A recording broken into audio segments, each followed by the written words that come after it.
சர்வ வல்லமுள்ள தேவனே, சர்வ வல்லமுள்ள தேவனே, சர்வ வல்லமுள்ள தேவனே, சர்வ வல்லமுள்ள தேவனே, சகலவற்றையும் உம்முடைய கரத்தில் வைத்து உம்முடைய வல்லமையின் ஆளுகைக்குள்ளே வைத்து ஆண்டு கொண்டு இருக்கிறவரே, கோடி கோடி ஸ்தோத்திரம். வானாதி வானங்களும் பூமியும் தன்னுடைய சுழற்சியில் கர்த்தருடைய கட்டளையின்படி நேர்த்தியாக ஓடிக்கொண்டிருக்கிறதும் உம்முடைய கிருபை, அதற்காக ஸ்தோத்திரம்.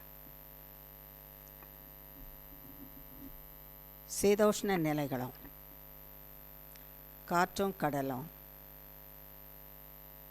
அக்கினியும் புயலும் கர்த்தருடைய கட்டளைக்கு கீழ்ப்படிந்து கர்த்தர் சொல்லுகிறபடி செய்து கர்த்தரை சந்தோஷப்படுத்தவும் திருப்திப்படுத்துகிறதுமாய் இருக்கிறதற்காக ஸ்தோத்திரம். மனுஷராகிய எங்களை நேர் சிருஷ்டித்து என்னை சந்தோஷப்படுத்துங்கள், என்னை மகிமைப்படுத்துங்கள் என்று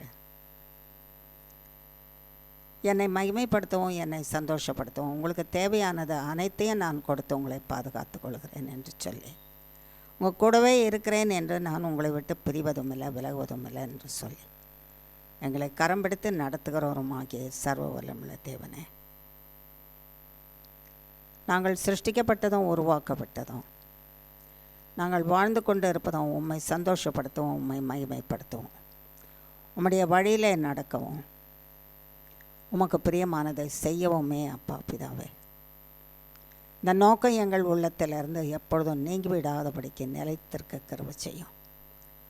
அப்பொழுதுதான் நாங்கள் ஆண்டவரே உம்முடையவர்கள் என்பதை ஒவ்வொரு நாளும் ஒவ்வொரு வினாடியும் அதை உணர்ந்து உமக்கு பிரியமானதையே செய்து பிரியமானதை பார்த்து பிரியமானதை பேசி பிரியமானதை சிந்தித்து பிரியமானத வழிகளிலே நடந்து கர்த்தருடைய நாமத்தை மகிமைப்படுத்துவோம் சுவாமி. நீர் இல்லாமல் நாங்கள் இல்லை ஆண்டவரே. மைனஸ் ஜீசஸ் இல்லாமல் நாங்கள் வெறும் ஜீரோ, பூஜ்ஜியமாக இருப்போம் சுவாமி. வித் ஜீசஸ், இயேசுவோடு நாங்கள் இருப்போமானால் நாங்கள் ஹீரோஸாக மாறிடுவோம். ஏனென்றால் ஜெயகிறிஸ்து எங்களோட இருக்கிறதுனால எல்லாவற்றின் மேலும் ஜெயத்தை கொடுத்து வெற்றி சிறந்த வெற்றி வீரர்களாக இருப்போம். ஆகையினாலே கர்த்தராகிய தேவனே, நாங்கள் உம்மோடு இருக்கவும் நாங்கள் உம்மை விட்டு விலகி போகாதபடிக்கு எங்களை நீர் காத்துக்கொள்ளவும் வேண்டும் என்று கேட்குறோம். எல்லா நல்ல ஆசீர்வாதங்களுக்காக உம்மை நன்றியோடு துதிக்கிறோம், ஸ்தோத்திரிக்கிறோம். உம்மிடத்தில் வந்து நாங்கள் நிலைத்து நின்று வாழ்கிறதற்கு தடையாக இருக்கிற சகல கிரியைகளையும் எங்களுக்கு மன்னிப்பீராக. எங்கள் மனதின் சொந்த எண்ணங்கள், எங்களுக்கு மேன்மையாய் தோன்றுகிற காரியங்கள், கர்த்தருக்கு அது கர்த்தருடைய பார்வையில் அது க்ஷீணமாக இருக்கிறது, எங்களுக்கு அது மேன்மையாக தெரிகிற காரியங்கள், அதை பின்பற்றி போகிற காரியங்கள், அதை பின்பற்றி போய் நாங்கள் அதனால் நஷ்டப்பட்டோம், கஷ்டப்பட்டோம், வேதனைப்பட்டோம், இழந்து விட்டோம் ஆண்டவரே இருக்கிறோம். மன்னியும் ஆண்டவரே. கண்கள் கண்ட காட்சி என்றென்றும் நிலைத்திருக்கும், அது நித்திய ஜீவ காலத்துக்கும் நிலைத்திருக்கும். பூமி அழிந்து போனாலும் அது நிலைத்திருக்கும். பூமி எரிந்து போனாலும் நாங்கள் கண்களிலே கண்ட காட்சிகள் நிலைத்திருக்கும். பூமி எரிந்து சாம்பலாய் போனாலும் கூட நாங்கள் கண்களில் கண்ட காட்சிகள், கண்களிலே கண்ட மனுஷர்கள், பொருள்கள், கண்களின் வழியாக சிந்தைக்குள்ளே போனவை என்றென்றும் அழியாது நிலைத்திருக்கும் என்று நினைத்து ஆமாண்டவரே, அக்கினி சகலவற்றையும் பட்சித்து போடும் என்பதை அறியாதவர்களாக கண்களின் நீச்சைகள், கண்கள் கண்ட காட்சிகள், கண்கள் எங்களை வழி நடத்தின பாதங்கள், அந்த பாதங்கள் கண்கள் நடத்தின வழியின்படியும் சிந்தை நடத்தின வழியின்படியும் நடந்த பாதைகள், யோசனைகள், மனுஷர் கொடுக்கிற யோசனைகள், நல்ல யோசனைகள் எங்களை வாழ வைக்கும், நல்ல யோசனைகள் எங்களை நிலைநிறுத்தும் என்று நம்பி மனுஷருடைய ஆலோசனையின்படியும் யோசனையின்படியும் பின்தொடர்ந்து நஷ்டப்பட்டு போனவைகள், விடுவிக்கப்பட முடியாத நிலைமையில் இருக்கிற கிரியைகள் சகலவற்றையும் எங்களுக்கு மன்னிப்பீராக, மன்னிப்பீராக, மன்னிப்பீராக, மன்னிப்பீராக, மன்னிப்பீராக. இயேசு கிறிஸ்துவின் இரத்தத்தை ஊற்றி மன்னிப்பீராக. சொந்த எண்ணத்தினாலே நாங்கள் பேசின வார்த்தைகள் தேவனுக்கு விரோதமானவை, எங்களுக்கு விரோதமாக சாட்சி சொல்லி கொண்டு இருக்கிறது ஆண்டவரே. நாங்கள் பேசின வார்த்தையே எங்களுக்கு விரோதமாக சாட்சி சொல்லுகிறது. அடுத்தவர்கள் எங்களுக்கு சாட்சி சொல்ல வேண்டிய அவசியம் இல்லை, மற்றவர்கள் எங்களை குற்றவாளிகள் என்று சொல்ல வேண்டிய அவசியம் இல்லை. நாங்கள் பேசின வார்த்தைகளே எங்களுக்கு எதிராக நின்று குற்றவாளிகள் என்று குற்றம் சாட்டி கொண்டிருக்கின்றன. மன்னியும் ஆண்டவரே.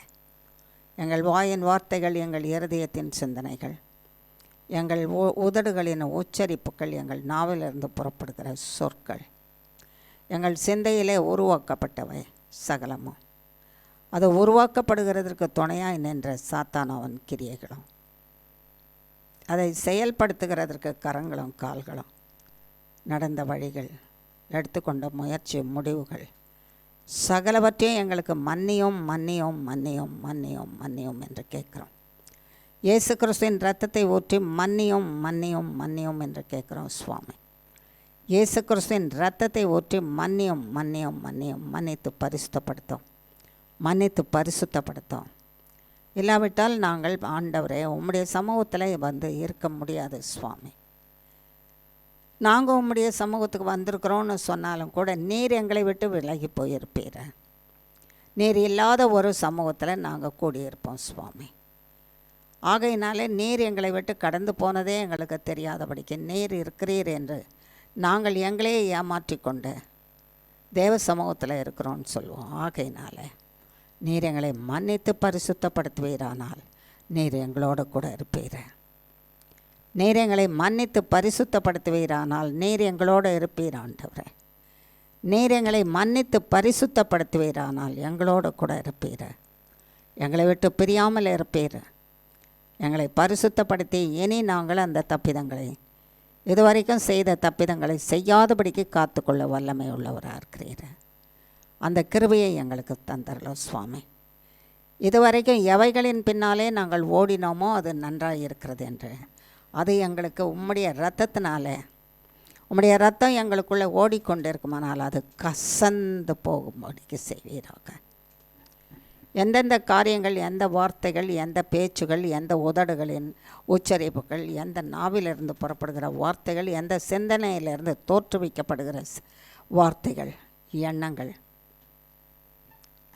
அதன்படி நடந்த பாதைகள், எவைகளெல்லாம் எங்களுக்கு இன்பமாய் தோன்றி நாங்களே எங்களுக்கு விரோதமாக குழிகளை வெட்டி கொண்டோமோ, நீர் எங்களோடு எங்களை மன்னித்து எங்களோடு இருப்பீரானால் அவைகள் எல்லாம் கசந்து போகும் சுவாமி. அவைகள் கசந்து போகும், அவைகள் எங்களை விட்டு ஒழிந்து போகும். அதுக்குள்ளே திரும்ப நாங்கள் பிரவேசிக்காதபடிக்கு உம்முடைய பிரசன்னம் எங்களை காத்துக்கொள்ளும். சீ என்று அருவருக்கத்தக்கதாக, சீ என்று சொல்லி அதை புறம்பே தள்ளத்தக்கதாக அப்பா பிதாவே உம்முடைய இரத்தமும் உம்முடைய மன்னிப்பும் எங்களில் இருந்து அதை விட்டு புறம்பே தள்ளி நாங்கள் வெளியே வந்து உம்முடைய சமூகத்திலேயே நிலைத்து வாழும்படி செய்யும். அந்த பாக்கியத்தை எங்களுக்கு தாங்கன்னு உம்மை நோக்கி கேட்குறோம் சுவாமி. அதை பெற்றுக்கொள்ள நாங்கள் வந்திருக்கிறோம் சுவாமி. அனுதினமும் சடங்காச்சாரத்தை போல வந்து எங்களை மன்னியும், எங்களை மன்னியும், எங்களை பரிசுத்தப்படுத்தும் என்று கேட்டுட்டு போகிறதில்லை. நாங்கள் கேட்டு உம்முடைய பரிசுத்தத்தையும் வல்லமையும் பெற்றுக்கொண்டு உம்முடைய பரிசுத்தம் ஆண்டவரே நாங்கள் செய்த பாவங்களை அழித்து திரும்ப அதே பாவங்களையும் புதிய பாவங்களையும் செய்யாதபடிக்கு ஒழித்து போடுகிற அந்த தன்மையை நாங்கள் பெற்றுக்கொண்டு, உம்முடைய பரிசுத்தத்திற்கு அந்த வல்லமை உண்டு, உம்முடைய இரத்தத்திற்கு அந்த வல்லமை உண்டு.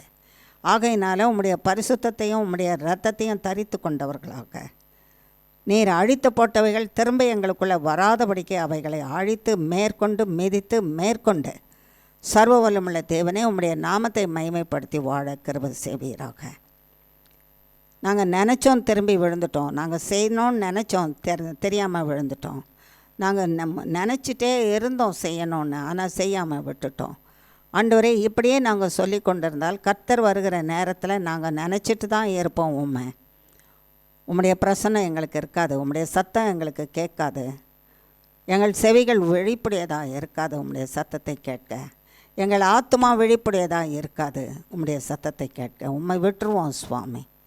நீர் வந்து உமக்கு ஆண்டவரே உம்முடைய சத்தத்துக்கு விழிப்புடைமையாக இருக்கிறவர்களை அள்ளி கொண்டு போயிடுவீங்க சுவாமி. நாங்கள் கைவிடப்பட்டவர்களாக இருப்போமானால் நாங்கள் யார் கையில் இருப்போம்? சாத்தானுடைய கையில் இருப்போம் சுவாமி. அவன் சாட்டையினால் மட்டும் அடித்தாலும் அந்த வலி நீங்கிடும். அவன் அக்னினாலும் அவன் கூரான முள்களினாலும் எங்களை ஆண்டவரை வேதனைப்படுத்திகிட்ருப்பான். எங்களை 24 மணி நேரம் வேதனைப்படுத்திகிட்ருப்பான். ஏன்னா அதற்கு பிறகு அவன் எல்லையில்லாத நாட்கள் அதே வேதனையில் அவன் ஆண்டவரே வேதனையிலே கடந்து போவதனால தேவனுடைய பிள்ளைகளை அந்த வேதனைக்குள்ளாக்கவே கடத்திட்டுருப்பான். அந்த வேதனைக்குள்ளே போகாதபடிக்கு என் மக்களை என் சத்தத்தை கேளுங்க, என் சித்தத்தை செய்யுங்கள் என்று சொன்னீர். என் சத்தத்தை கேட்டு என் சித்தத்தை செய்யுங்க. என் சித்தத்தை செய்து என்னோட கூட இருங்க. உபத்திரவத்துக்கும் வேதனைக்கும் தப்புவிக்கப்பட்டு காக்கப்படுவீங்கன்னு சொன்னீர். சர்வபலமுள்ள தேவனே, அந்த பாக்கியத்தை நீர் எங்களுக்கு தந்தருளும் என்று இயேசு கிறிஸ்துவின் நாமத்தினால கேட்குறோம். நீர் வரும்பொழுது ஆண்டவரே நாங்கள் சேர்த்து கொள்ளப்படத்தக்கதாக எங்கள் ஆவி, ஆத்மா, சரீரம், சிந்தை, எண்ணம், யோசனை, மூளை, மனம் சகலமும் பரிசுத்த இரத்தத்தினாலே கழுவப்பட்டு பரிசுத்த ஆவியானவராலே நிரப்பப்பட்டு விழிப்புடையதாக இருக்கவும், எங்கள் சிந்தையெல்லாம் முழுவதும் உம்முடைய வார்த்தையினாலே நிரப்பப்பட்டு உம்முடைய இரத்தத்தினாலே நிரப்பப்பட்டு காக்கப்பட கிருபை செய்யுங்க சுவாமி. உம்முடைய வார்த்தை இல்லாமல் இருந்தால் எங்கள் சிந்தையிலே, உம்முடைய வார்த்தை இல்லாமல் இருந்தால் ஆண்டவரே எங்களுடைய மூளைக்குள்ளே, மனதுக்குள்ளே உம்முடைய இரத்தம் இல்லாமல் இருக்குமானால் சத்ருவாகிய பிசாசானவன் நுழைந்து வேண்டாதவைகளையே சிந்தித்து கொண்டு இருக்க செய்வான். பயத்துக்குரிய காரியம், அசுத்தத்துக்குரிய காரியம், மனுஷர் செய்த தீங்கு அதிலேருந்து வெளியே வர முடியாதபடிக்கு அதிலேயே உழன்று கொண்டு இருக்கிறது. அதுக்குள்ளேயே நீச்சல் அடிச்சுட்டு அதுக்குள்ளே இருந்தே வெளியே வராதபடிக்கு அழுத்தி கொண்டு இருக்கிற கிரியைகளை செய்து கொண்டு கர்த்தரை நோக்கி பார்க்கவும் விடாதபடிக்கு கீழ்நோக்கி பார்த்து வேதனையான காரியங்களிலிருந்து தன்னையும் விடுவித்து கொள்ள முடியாதபடி விடுவிக்கிற தேவனையும் நோக்கி பாராதபடிக்கு வேதனைக்குள்ளாக அழித்து போடுகிறவனாக இருப்பான்.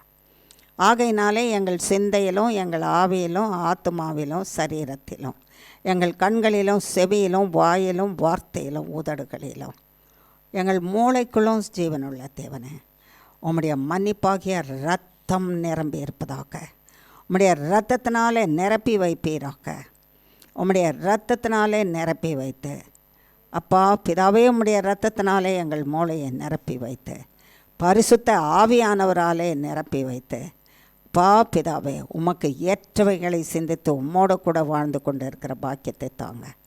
உம்மோடு இங்கே வாழ்ந்து உம்முடைய சித்தத்தை செய்து மற்றவர்களையும் உம்முடைய சித்தத்துக்குள்ளாக கடந்து வந்து வாழவும், இயேசுவின் இரத்தத்தை பெற்று வாழவும் நாங்கள் ஆண்டவரே விளக்குகளாக இருக்கும்படிக்கு கிருபை செய்யும்.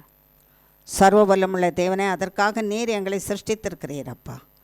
அந்த நற்காரியங்கள் நாங்கள் செய்யும்படிக்கு நீர் எங்களோடு கூட இருந்து எங்களுக்கு நற்காரியத்தை நீர் செய்து எங்களை நீர் பலப்படுத்தி, எங்களை சுகப்படுத்தி, எங்களை சீர்படுத்தி, எங்களை செம்மைப்படுத்தி, எங்களை நிலைநிறுத்தி, எங்களை கைவிடாதபடிக்கு ஆவியானவராலே நிரப்பி பரிசுத்தத்தினாலே நிரப்பி கூடவே இருந்து எங்களை கரம் பிடித்து வழி நடத்துவீராக. ஒரு தகப்பன் பிள்ளையினுடைய கையை பிடித்து கொள்வது போல பிடித்து கொண்டு நடத்துவீராக.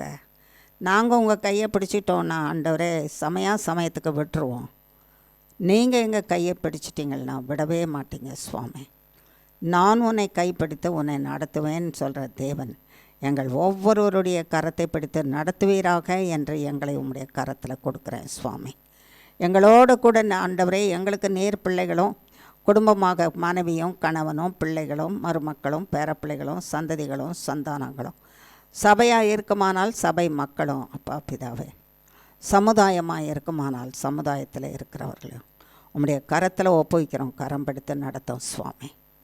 ஆண்டவரே வருகிற வழியில் பாதையிலே ஆண்டவரே இந்த சகோதரியின் இடத்துல ஒரு சகோதரி கேட்டாங்க, எனக்காக ஜெபிங்க என்றேன்.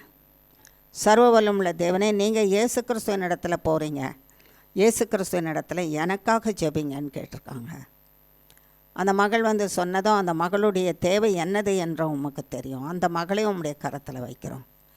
நாங்கள் வரும்போது வழியிலே நின்று ஒரு சகோதரன், ஆண்டவரே நான் படுகிற பாடு, நான் எல்லாராலும் ஏமாற்றப்பட்டு நான் துக்கத்திலும் துயரத்திலும் இருக்கிறேன், எனக்காக ஜெபிங்க. எத்தனையோ முறை நீங்கள் ஜெபிச்சிருக்கிறீங்க, நான் நன்மையை பெற்றிருக்கிறேன், என் தாய் அந்த நன்மையை பெற்றிருக்கிறேன், எனக்காக ஜெபிங்க. நான் வேதனையில் இருக்கிறேன், கண்ணீரில் இருக்கிறேன், என்னை தப்புவிக்கிறதுக்காக, நான் விடுவிக்கப்படுகிறதற்காக, நான் நன்மையை பெற்று அனுபவிக்கிறதுக்காக எனக்காக ஜெபிங்கன்னு ஆண்டவரே அந்த மகன் கேட்டதை உமக்கு தெரியும். அந்த மகன் என்னென்ன ஆண்டவரே கட்டுகளில் இருக்கிறான், விடுதலை ஆகாதபடிக்கு கட்டுகளில் இருக்கிறான்னு உமக்கு தெரியும் சுவாமி. யாரெல்லாம் அந்த மகனுக்கு தீமை செய்து கொண்டு இருக்கிறார்கள் என்று உமக்கு தெரியும். தீமை செய்கிறவர்கள் அந்த மகனை விட்டு ஒழிந்து போகவும், கர்த்தராகிய நீர் நன்மை செய்த அந்த நன்மையில் அந்த மகன் நிலைத்திருக்கவும், கர்த்தரை விட்டு விலகி போகாதபடிக்கு காத்துக்கொள்ளவும் வேண்டும் என்று கேட்குறோம் சுவாமி. எங்களோடு ஜபிக்கிற அத்தனை பேரோட இந்த 2 பேரையும் கூட கொண்டு வந்து உம்முடைய கரத்தில் கொடுக்குறோம். அவர்களுக்கு தேவையானதை நீர் செய்து சம்பூரணமாய் ஆண்டவரே ஆசீர்வதித்து பாதுகாத்துக்கொள்ளும். நீர் நல்லவர், வல்லவர், உம்மை தேடி வருகிற அத்தனை பேருக்கும் நன்மை செய்கிறவர், கைவிடாதிருக்கிறவர், கடைசி பரியந்தம் காக்கிறவர் என்பதை அறிந்து கொள்ள கிருபை செய்யுங்க சுவாமி. உம்முடைய கரத்தில் கொடுத்துட்டோம், பொறுப்படுத்திக்கொள்ளும். மீதமான நேரம் முழுவதையும் உம்முடைய கரத்தில் கொடுக்குறோம். எங்கள் மத்தியிலே வாசமாக இருக்கிறவரே, எங்கள் ஒவ்வொருவருடைய ஆவி ஆத்மா சரீர சிந்தையை பொறுப்படுத்த எங்களுக்குள்ள ஆவியானவர் வாசமாக இருந்து உம்முடைய இரத்தத்தினாலே எங்களை நிரப்பி, உம்முடைய இரத்தம், உம்முடைய பரிசுத்தம், ஆமாண்டவரே உம்முடைய ஆவியானவர் எங்களை நிரப்பி பாதுகாத்துக்கொள்ளும். நீர் பேசும் ஆவியானவரே நாங்கள் கேட்கட்டும். உம்முடைய வார்த்தை எங்களை உயிர்ப்பிக்கட்டும். உம்முடைய வார்த்தை எங்களை சுகப்படுத்தட்டும். உம்முடைய வார்த்தை எங்களை பலப்படுத்தட்டும். உம்முடைய வார்த்தை எங்களை விடுவிக்கட்டும். உம்முடைய வார்த்தை கட்டுகளிலிருந்து விடுவிக்கட்டும். உம்முடைய வார்த்தை சிறையிருப்பிலிருந்து விடுவிக்கட்டும். உம்முடைய வார்த்தை எல்லா கடனிலிருந்து விடுவிக்கட்டும். உம்முடைய வார்த்தை எல்லா துயரத்திலும் துன்பத்திலும் இருந்து விடுவிக்கட்டும். உம்முடைய வார்த்தை நம்பிக்கை இல்லாத தன்மையில் இருக்கிறதை விடுவிக்கட்டும். அதிலிருந்து விடுவிக்கட்டும் சுவாமி. ஜீவனுள்ள நம்பிக்கை எங்களுக்கு கொடுங்க சுவாமி. அந்த நம்பிக்கை எங்களுக்குள்ள ஜீவனாகவே இருக்கட்டும். ஜீவனுள்ள தேவன் பேரிலே நாங்கள் வைக்கிற நம்பிக்கை ஜீவனுள்ள நம்பிக்கை, அது சாகவே சாகாது. அந்த வார்த்தை ஜீவனுள்ள தேவனுடைய வார்த்தை சொல்லுகிறது, சாகாமல் உயிரோடு இருக்கும் சுவாமி என்றென்றான். சர்வ வல்லமுள்ள தேவனே, அந்த வார்த்தையினாலே எங்களை நிரப்பி பாதுகாத்து கொள்வீராக. அந்த வார்த்தையினாலே எங்களை நிரப்பி பாதுகாத்து கொள்வீராக. சர்வ வல்லமுள்ள தேவனே, அந்த வார்த்தையினாலே எங்களை நிரப்பி பாதுகாத்து கொள்வீராக. பாதுகாத்து கொள்ளுங்க சுவாமி. வாரும் பரிசுத்த ஆவியானவரே, நீர் பேசும் நாங்கள் கேட்கட்டும். எங்களை இப்படியாய் நாங்கள் கேட்டபடியெல்லாம் எங்களை ஆசீர்வதித்து நிரப்பி அனுப்புவதோடு எங்களுக்கு கேட்க தெரியாத நன்மைகளையும் நீர் கொடுத்து செய்து அனுப்பி கூடவே இருப்பீராக. நீர் பேசுவீராக. நீரும் நானும் ஆண்டவரே, வாரும் பரிசுத்த ஆவியானவரே, நீரும் நானும் நாங்களுமாக பிதாவாகிய தேவனையும் குமாரனாகிய கிறிஸ்துவையும் பரிசுத்த ஆவியானவராகிய உம்மையும் மகிமைப்படுத்துவோமாக. இயேசு கிறிஸ்துவின் மூலம் ஜெபிக்கிறோம் பிதாவே. ஆமேன், ஆமேன், ஆமேன், ஆமேன். கர்த்தருக்குள்ள அன்பான தேவ பிள்ளைகளே, ஆமேன். கர்த்தர் நம்மோட கூட இருந்து இவ்வளவு நேரம் பேசினதற்காக கர்த்தருடைய நாமத்துக்கு கோடி கோடி ஸ்தோத்திரம். ஆமேன். இப்போ நாம் கர்த்தருடைய வார்த்தையை தியானிக்க கடந்து வரும்போது கர்த்தர் நமக்கு கொடுத்துருக்கிற பகுதியை நம்ம முதல்ல வாசித்துருவோம். என்ன பகுதி நாம் வாசிக்கிறது? உபாகமத்தின் புஸ்தகத்தில் எத்தனையாவது அதிகாரம்?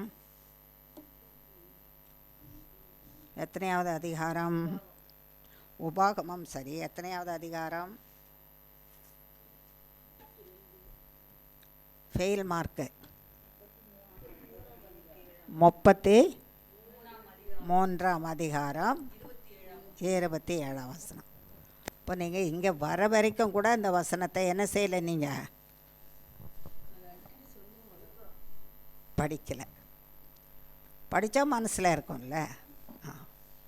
ஆமாம், தினந்தோறும் அதை எடுத்து படித்தோன்னா அந்த வார்த்தையும் அந்த பகுதியும் எங்கே இருக்கும்? மனசில் இருக்கும். நம்ம என்ன தியானிக்கிறோன்னு சொல்கிறதுக்குள்ளே என்ன செய்வீங்க? சொல்லிவிடுவீங்க. ஒருத்தர் 32, ஒருத்தர் 33, ரெண்டையும் கூட்டி கழிச்சா 32.5 அப்படி வருமா? அப்படியா? இல்லை, 33ஆம் அதிகாரம். நீங்கள் இதெல்லாம் ஞாபகம் வச்சுக்கலன்னாலும் எனக்கு நஷ்டம் இல்லை, கர்த்தருக்கும் நஷ்டம் இல்லை. நான் ஞாபகம் வச்சுக்கலனாலும் கூட நீங்கள் கர்த்தருடைய வார்த்தையை உள்ளத்தில் வைத்து ஞாபகம் வைத்து கொள்ளாவிட்டாலும், நான் கர்த்தருடைய வார்த்தையை உள்ளத்தில் வைத்து ஞாபகத்தில் வைத்து கொள்ளாட்டாலும் கர்த்தருக்கு ஒரு விதமான நஷ்டமோ இல்லை. யாருக்கு தான் நஷ்டம்? நமக்கு தான், அவரவருக்கு தான் நஷ்டம். அந்த வார்த்தை, தேவனுடைய வார்த்தை என்ன சொல்லுகிறதோ அது அப்படியே செய்யும். செய்கிற வார்த்தையை தான் கர்த்தர் சொல்லியிருக்கிறார். அவர் நமக்கு, அவரை நம்புகிறவர்களுக்கு என்ன செய்யுமோ வார்த்தை, அவர் வார்த்தை, அதையே அவர் சொல்லியிருக்கிறாராம். அதை நான் சொல்லிக்கொண்டே இருப்பேன். ஆனால் அந்த வார்த்தை எனக்கு அவர் சொல்லுகிறதையே செய்வார் என்கிறதை நான் விசுவாசிப்பேன். அவர் எனக்கு செய்வார். எல்லா பிரச்சனையில் இருந்தும் கர்த்தராகிய தேவனால் மட்டும்தான் என்னை என்ன செய்ய முடியும்? விடுவிக்க முடியும். வேறு யாராலும் என்னை விடுவிக்க முடியாது. மனுஷரை நம்பினாலும் கூட மனுஷரால் விடுவிக்க முடியாது. இந்த காலையில் தான் ஒருத்தர் இடத்துல பேசிகிட்டு இருந்தேன். இந்த உலகத்துக்கே முதல் நபர், முதல் அதிகாரி, அவர் வார்த்தையில் சொன்னால் அந்த வார்த்தைக்கு தட்டுப்பாடே கிடையாது, தள்ளுபடியே கிடையாது, அது அப்படியே நடக்கும். அப்படிப்பட்டவர் சொல்லியும் நடக்காமல் இருக்கு. அப்படிப்பட்டவர் சொல்லியும் என்ன இல்லை, நடக்காமல் இருக்கு. ஒரு தனி நபரையும் மீட்க முடியல, ஒரு தேசத்தையும் மீட்க முடியல. அப்போ அவர் உலகத்திற்கே ஒரு அதிபதியாக, ஒரு பெரிய பெருந்தலைவராக, ஒரு அதிகாரத்தை உள்ளவராக ஒரு நபர் இருக்கிறாருன்னா, அந்த நபராலேயே செய்ய முடியலன்னா யாரால் செய்ய முடியும்? சர்வ வல்லவரால் தான் செய்ய முடியும். அதை தான் நினச்சிட்டு இருந்தான். அநேக மக்களாகிய நாங்கள் அநேக மக்களோடு சேர்ந்து நாமும் கூட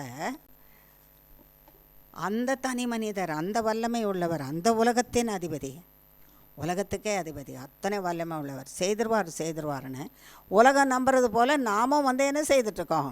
நம்பிட்டுருக்கோம். ஆனால் உலகமும் ஏமாந்து போகுது, நாமும் அவங்களோட சேர்ந்து நம்பினா ஏமாந்து போயிடுவோம். ஏமாற்றாத தேவன் ஒருவர் உண்டு. ஆமென். என்னை ஒருபோதும் ஏமாற்றாத தேவன், தேவன், என் தேவன் என்னோட இருக்கிறாரு.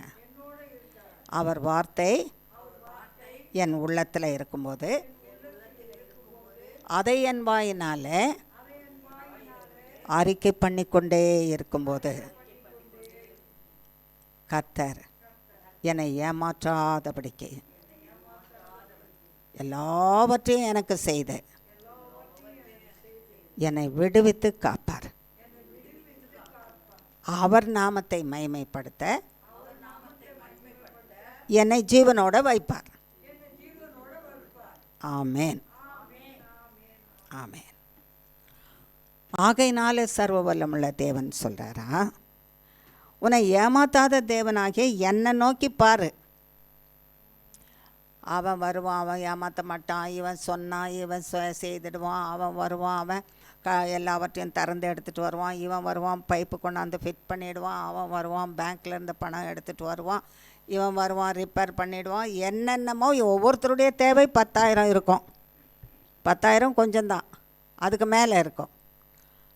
இவங்க செய்திருவாங்க, அவங்க செய்திருவாங்க, இவங்க செய்திருவாங்க, அவங்க செய்திருவாங்கன்னு நினச்சிட்ருப்போம்.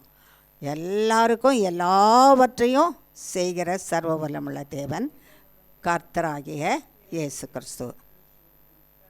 ஆமாம், எல்லாருக்கும் எல்லாவற்றையும் செய்கிற சர்வ வல்லமுள்ள தேவன் இயேசு கிறிஸ்து மட்டுமே.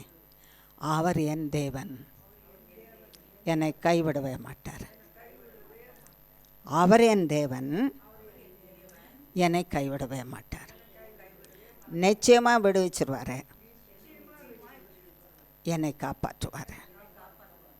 சத்துருக்கள் என்னை அழிக்கணும்னு நினைக்கிறவங்க அவங்க நினைவிலேயே அவங்க அழிஞ்சு போயிடுவாங்க. ஆமாம், யாரும் அழிக்கணுன்ற அவசரமே இல்லை. என்னை அழிக்கணும்னு நினைக்கிறவங்க அவங்களுடைய நினைவிலும் அவங்களுடைய திட்டங்களிலுமே அவர்கள் அழிந்து போயிடுவாங்க. கர்த்தராகிய தேவனோ என்னை காத்து நிலைநிறுத்துவார். கர்த்தராகிய தேவன் என்னை காத்து, வாய் திறந்து சொல்லு, என்னை வழி நடத்துவார். கர்த்தராகிய தேவனோ என்னை காத்து தப்புவித்து என்னை கடைசி பரியந்தம் வழி நடத்துவார். ஆமேன், ஆமேன். சொல்லாமா வசனத்தை? அப்போ இந்த வசனங்கள் நம்ம உள்ளத்தில் இருக்க வேண்டியது அவசியமாக இருக்குது இல்லை? அதானே ஜீவனை கொடுக்குது, அதானே நன்மை செய்யுது. அப்போ அந்த வசனத்தை ஞாபகத்தில் வச்சுக்கணும். உபாகமத்தின் புஸ்தகம் 33ஆம் அதிகாரம் 27ஆம் வசனம் வாசிங்க. அநாதி தேவனே உனக்கு அடைக்கலம், அவருடைய நித்திய புயங்கள் உனக்கு ஆதாரம். அவர் உனக்கு முன்னின்று சத்துருக்களை துரத்தி அவர்களை அழித்து போடு என்று கட்டளையிடுவார். அநாதி தேவனே உனக்கு அடைக்கலம். நம்ம யார் அடைக்கலத்தில் இருக்கிறோன்னு ஒரு சின்ன செகண்ட் அப்படி யோசித்து பாருங்கள்.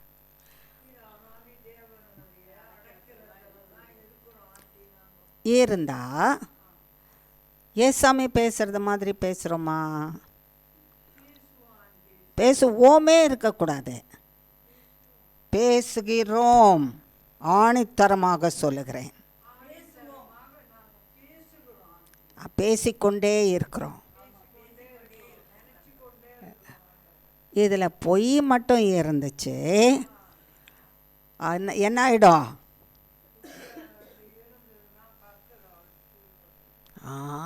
அடிச்சிடுவார். பாருங்க, ஒரு தாயின் கர்ப்பத்தில் ஒரு குழந்த 9 மாதம் இருக்குது, இல்லைன்னா 10 மாதம் இருக்குது. சிலது 10 மாதம் இருக்குது, சில குழந்தைங்க எத்தனை மாதம் இருக்குது? 9 மாதம் இருக்குது. அது குழந்தை பிறந்து வரும்போதே பார்த்திங்கன்னா அது போடுற கூச்சல், அது கத்துற கத்து, அது உண்டாக்குற சத்தம், அது பண்ணுகிற எல்லா விதமான கிரியம் பார்த்து அவங்க அப்பா இப்படி தான்ப்பா பண்ணான்னுவாங்க, அவங்க அம்மா இப்படி தான் பண்ணான்னுவாங்க. அப்போ அந்த குழந்தை யாருடைய சுபாவத்தை வாங்கிட்டு வந்திருக்குது? அம்மா அப்பா சுபாவத்தை வாங்கிட்டு வந்திருக்குது. அவங்க அப்பா அம்மா அவங்க பெறும்போது என்ன சொல்லியிருப்பாங்க? அவங்க அப்பா அம்மா சுபாவத்தை வாங்கிட்டு வந்தது. 9 மாதம் 10 மாதம் ஒரு தாயின் கர்ப்பத்தில் இருக்கிறதுக்குள்ள அந்த குழந்தை தாயின் சுபாவம், தகப்பனுடைய சுபாவம், தாத்தாவினுடைய சுபாவம், பாட்டியினுடைய சுபாவம், முப்பாட்டியின் சுபாவம், முப்பாட்டனார் சுபாவம், அப்படியே போனால் இப்போ இந்த பாட்டன் அந்த பாட்டன், இந்த பாட்டி அந்த பாட்டின்னு சுபாவம் ஆதாம் ஏவாள் வரைக்கும் போயிடும். அது அவர் தானே முதல் சிருஷ்டிக்கப்பட்டவர், முதல் தகப்பனை. ஏவாள் முதல் தாய் இல்லையா? அது வரைக்கும் போயிடும் இல்லையா? தாயும் தகப்பனுடைய சுபாவம்னா அவங்க 2 பேருடைய சுபாவம் வரைக்கும் போயிடும்ல. அவங்க சுபாவம் என்ன? எப்போதும் ஏசாமிக்கு கீழ்ப்படியாத சுபாவம். ஐயோ, முகத்தை சுளிக்கிறோம் நம்ம. ஐயோ, எப்போதுமே ஏசாமிக்கு தேவனுக்கு கீழ்ப்படியாத சுபாவம் அப்படின்னு சொன்னால் முகம் எப்படி போயிடுச்சு? ஆமாம், 16 கோணத்தில் போயிடுச்சு. ஐயோ, இப்படி கீழ்ப்படியாத இருக்கிறோமே. நமக்கே 16 கோணத்தில் முகம் போனால் தேவனுக்கு எப்படி இருக்கும்? அதை விட அதிகமாக இருக்கும் இல்லை? என் பிள்ளைங்களுக்கு தாயின் கர்ப்பத்தில் இருந்த அந்த 9 மாதத்துக்குள்ளே வேறு எங்கேருந்தும் இவங்க வாங்கிட்டு வரல. ஆணா பெண்ணான்னு பார்த்து டிசைட் பண்ணி அந்த தகப்பனுடைய அணுக்களில் இருந்து தாயினுடைய அணுக்கு தாய் அதை கர்த்தர் உருவாக்க அந்த தாய் அதை தாங்கி எடுத்து வெளியே கொண்டு வந்து கொடுக்கும்போது இந்த 9 மாதம் 10 மாதத்துக்குள்ளே அத்தனை பேர் ஆதாம் ஏவாளாகிய அந்த முப்பாட்டனும் முப்பாட்டியில் இருக்கிற அத்தனை பேர் சுபாவத்தையும் வாங்கி கொடுத்துட்டோம். கர்ப்பத்தில் இருக்கும்போதே யார் கொடுத்துட்டோம்? வாங்கி கொடுத்துட்டோம். கொடுத்தவங்க யார்? தாயும் தகப்பனும் தான். கொடுத்துட்டோம்ல. அப்போது ஆதியிலிருந்தே என்ன சுபாவம் அந்த குழந்தைக்கு இருக்குது? கீழ்ப்படியாதது. யாருக்கு கீழ்ப்படியாது? தேவனுக்கு கீழ்ப்படியாது. தேவன் எதை செய்யின்னு சொல்கிறாரோ அதை செய்யாது. தேவன் எதை செய் என்று சொல்கிறாரோ செய்யவே செய்யாது. தேவன் எதை செய்யாதேன்னு சொல்கிறாரோ அதை என்ன பண்ணோம்? செய்யும். ஆப்போசிட்டாக தான் செய்யும். இன்றைக்கி வரைக்கும் நம்ம அப்படி தானே செய்கிறோம். இந்த சுபாவத்தை மாற்றுறதுக்கு ஒரே ஒருத்தரால் தான் முடியும். கர்த்தரால் முடியும். அவர் கர்த்தரால் முடியும்னா அவர் கர்த்தர் ஜூம் ஜக்கு எல்லாம் பண்ணிடலாம். ஏதோ பண்ணுறேன் பாரு, உன்னுடைய உள்ளத்தில் இருக்கிறது எல்லாம் மாயமாய் போக கடவுது அப்படின்னு சொன்னால் கூட போயிடும். ஆனால் அவர் அப்படி செய்யலை. இந்த ரத்தம், நமக்குள்ளே இருக்கிற ரத்தமே மாற்றப்படணுமா? நமக்குள்ளே இருக்கிறது என்ன மாற்றப்படணும்? அந்த ரத்தத்தில் தான் அவ்வளவு வேண்டாத சுபாவங்களும் என்ன செய்யுது? வாங்கி வச்சுக்கிட்டு இருக்கிறோம். நம்ம வாங்கி, அவங்க கொடுத்தாங்க பெற்றவங்க, நம்ம வாங்கி, நமக்கு வேறு வழியே இல்லை. கொடுத்தாங்க. குழந்தையாக இருக்கும்போது வேணான்னு சொல்ல முடியுமா? உருவாக்கிட்டாங்க. இப்போ இந்த அவங்க கொடுத்ததை நம்ம வாங்கிட்டோன்னா அப்போ ரத்தம் மாறினா தானே நமக்கு சுபாவம் மாறும். அதுக்கு தான் ஏசாமி என்னத்தை சிந்தினார்? ரத்தம் சிந்தினார். பரிசுத்த ரத்தத்தை சிந்தினார். அந்த பரிசுத்த ரத்தம் அவர் சிந்தினார். ஐயோ அது எங்கேயோ இருக்குது, அப்போது எங்கேயோ சிந்திட்டார். அது எனக்குள்ளே எப்படி வரும், என்னை எப்படி மாற்றும் அப்படின்னு நம்ம நினைக்கிறோம். அந்த பரிசுத்த ரத்தம், தேவன் சாவாமை உடையவர். ஏன் சாவாமை உடையவர்? தேவனிடத்தில் பாவமே இல்லை. பாவம் வந்ததுனால மனுஷன் என்னானா? பாவம் வந்ததுனால மனுஷன் என்னானா? உயிரோடு இருக்கானா? மரணத்துக்கு மரணிச்சு போகிறான், செத்து போகிறான். மனுஷனுக்குள்ளே என்ன வந்தால் மரணம் வரும்? பாவம் வந்தால் என்ன செய்வான்? மரணம். சாப்பிடாதே இந்த பழத்தைன்னு சொன்னால் சாப்பிட்டா என்ன வரும்னு சொன்னார்? மரணம். அப்போ சாப்பிடாதேன்னு சாப்பிட்டானா வந்துடுச்சா மரணம்? அப்போ பாவம் என்னத்தை கொண்டு வருது? இயேசுவின் ரத்தத்தில் பாவமே இல்லை.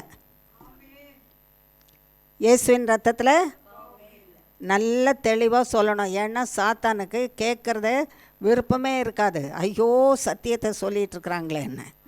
அதனால் காதை மூடுறது மட்டும் இல்லாமல் கண்ணையும் மூடலான்னு பார்ப்பான்.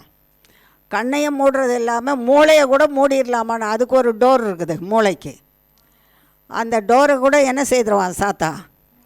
ஏன்னா சத்தியம் தெரிஞ்சிடுச்சானா சத்தியம் இவங்களை விடுவிச்சிடும்ல. அதனால் அது மூளைக்குள்ளேயும் போகாதபடிக்கு மூளையை கதவை மூடிடலாம். கண்ணுக்கு 2 கதவு இருக்கா இல்லையா? இருக்குது. பரவாயில்ல, அப்போ எல்லாருக்குமே தெரியுது. அந்த கண்ணின் கதவுகள் 2ஐயும் கூட என்ன பண்ணிடலாம்? பெரிய பெரிய பூட்டு, அது தடுக்கவே முடியாதபடிக்கு இது பெரிய பெரிய பூட்டை என்ன செய்திடலாம்? போட்டு மூடிடலாம். செவிகளே அதே மாதிரி ஒரு பெரிய பாறங்கள் மாதிரி ஒரு போட்டு பூட்டிடலாம், காதில் போகாதபடிக்கு என்ன செய்திருவான். ஏன்னா நீ ரட்சிப்படைந்து நீ வாழ்வடைந்து உன் குடும்பத்துக்கு நீ விளக்காக இருக்கக்கூடாது. நீ அணைஞ்சு இருக்கிற விளக்கு எரியலை. உன் விளக்கு எரிஞ்சாதான் உன் குடும்பம் என்ன செய்யும்? வெளிச்சத்தில் இருக்கும். உன் விளக்கு எரிஞ்சாதானே உன் குடும்பம் வெளிச்சத்தில் இருக்கும். நீ ஆகிய விளக்கே எரியாமல் அது இருளில் இருந்தால் உன் குடும்பத்தார் எல்லாரும் எதில் வசித்துட்ருப்பாங்க? இருளில் இருப்பாங்க. இருளில் இருக்கிறவங்களே இருளின் கிரியை என்ன? துக்கம், துயரம், கண்ணீர், பயம், திகில், இழப்பு, காரியங்கள் ஒன்றும் கைக்கூடி வராத தன்மைகள், எல்லா விதமான வேதனைகள், சஞ்சலம், சச்சரவு சகலமும் உண்டாக்கியிருக்கோம். ஒரு நிமிஷம் சமாதானமாக இருக்காது. அந்த வாய் பேசிக்கிட்டே இருக்கும். என்னென்ன செய்ததோ அந்த காலத்துலேருந்து செய்தது இல்லாதது எல்லாம் மறந்துட்டா கூட எதிர போகிறவன் வரவனை பார்த்து கூட சொல்லும். ஏன்னா பேசுகிறதுக்கு வேறு ஒன்றுமே இல்லையே. முன்னால் பாரு அவனை பார்த்து, அவன் பாரு இப்படி பார்த்தான், இவன் பாரு இப்படி நின்னான், இவ பாரு எட்டி பார்த்தான். அவன் என்ன நோக்கத்தோடு பார்த்தாலும் அவன் ஏன் டமாருன்னு போட்டு உடைச்சா அதை போய் பாரு. இதெல்லாம் நம்ம தலைமையிலேயே கர்த்தர் வச்சுருக்கிறாரு. நமக்கு அது வேணும் இல்லை, அதது அவரவர்களுக்குரியது. நமக்குரியது என்ன வச்சுருக்கிறாரோ அதுதான். என் விளக்கு எரியுதான்னு நான் என்ன செய்யணும்? பார்க்கணும். கர்த்தர்கிட்ட வரணும், நான் மன்னிப்பு கேட்கணும். கர்த்தர்கிட்ட எனக்கு எண்ணெயை ஊற்றுங்கன்னு கேட்கணும். எண்ணெயை ஊற்றுங்கன்னா அவர் கடையிலேருந்து வாங்கி ஊற்ற மாட்டார். பரிசுத்த ஆவியானவரை ஊற்றுவார். பரிசுத்த ஆவியானவர் நம்மோட பேசுவார். பரிசுத்த ஆவியானவர் பேசும்போது அது ஜுவாலித்து எரிந்து வேண்டாத சுபாவங்கள் அழிந்து வேண்டிய சுபாவத்தையும் நடக்கையை மட்டும் கொடுத்து வாழ வைப்பார். உன் விளக்கு எரியாமல் நீ கண்ணை மூடின்னு இருக்கிற வரைக்கும் நீ எவ்வளவு தொல்லை பண்ணாலும் எவ்வளோ தலைக்கீழே நின்னாலும் உன் குடும்பம் ரட்சிக்கப்படாது. இன்னைக்கு தீர்மானம் பண்ணேன், என் பிள்ளை இப்படி இருக்கிறான், என் பொண்ணு இப்படி இருக்கிறான், அங்கே போனவன் இப்படி இருக்கிறான், என் புருஷன் இப்படி இருக்கான், என் மனைவி இப்படி இருக்கிறான் அன்னு சொல்கிற நீ சரிப்படு. நீ எரின்னா போய் கேஸை திறந்து விட்டு எரிஞ்சிடாத. எதில் எரியணும்? ஆவியில் விளக்கு போல் எரியணும், சத்துவம் உள்ளதில். அப்போ அந்த ஆவியின் விளக்கு பரிசுத்த ஆவியானவர் உனக்குள்ளே எனக்குள்ளே இருக்கிற பொய்யானதையும் வேண்டாததையும் நம்ம அணைத்து போடுகிற சகல விதமான பொய்யான நம்பிக்கையும் குற்றச்சாட்டுகளையும் வியாதிகளையும் வேதனைகளையும் நம்பிக்கையற்ற தன்மையும் கண்ணீரையும் கவலையும் சகலவற்றையும் என்ன செய்யும்? அது அழித்து போட்டு நம்பிக்கை, ஜீவன் உள்ள நம்பிக்கைன்னு சொன்னார். நம்பிக்கை எப்படி வச்சுருக்கேன்னா, ஆமாம் நான் வச்சுருக்கிறேன். என்ன நம்பிக்கை? செத்த நம்பிக்கை. என்ன சொல்கிறேன்? அந்த ஏன் இந்த நம்பிக்கை செத்து போச்சு? தேவன் எங்கே செய்ய போகிறாரு? நம்பிக்கை வச்சுருக்கேன். யார் மேலே நம்பிக்கை வச்சுருக்கேன்? தேவன் மேலே வச்சுருக்கேன். ஆனால் தேவன் எங்கே செய்ய போகிறாரு? அது உயிரோடு இருக்குதா செத்து போச்சா? அதுதான் அப்படி சொல்கிறது தான் ஜீவனுள்ள நம்பிக்கை. என்ன நம்பிக்கை? தேவன் எங்கே செய்ய போகிறாரு கைவிட்டுட்டாருன்னு சொன்னால் அது என்ன நம்பிக்கை?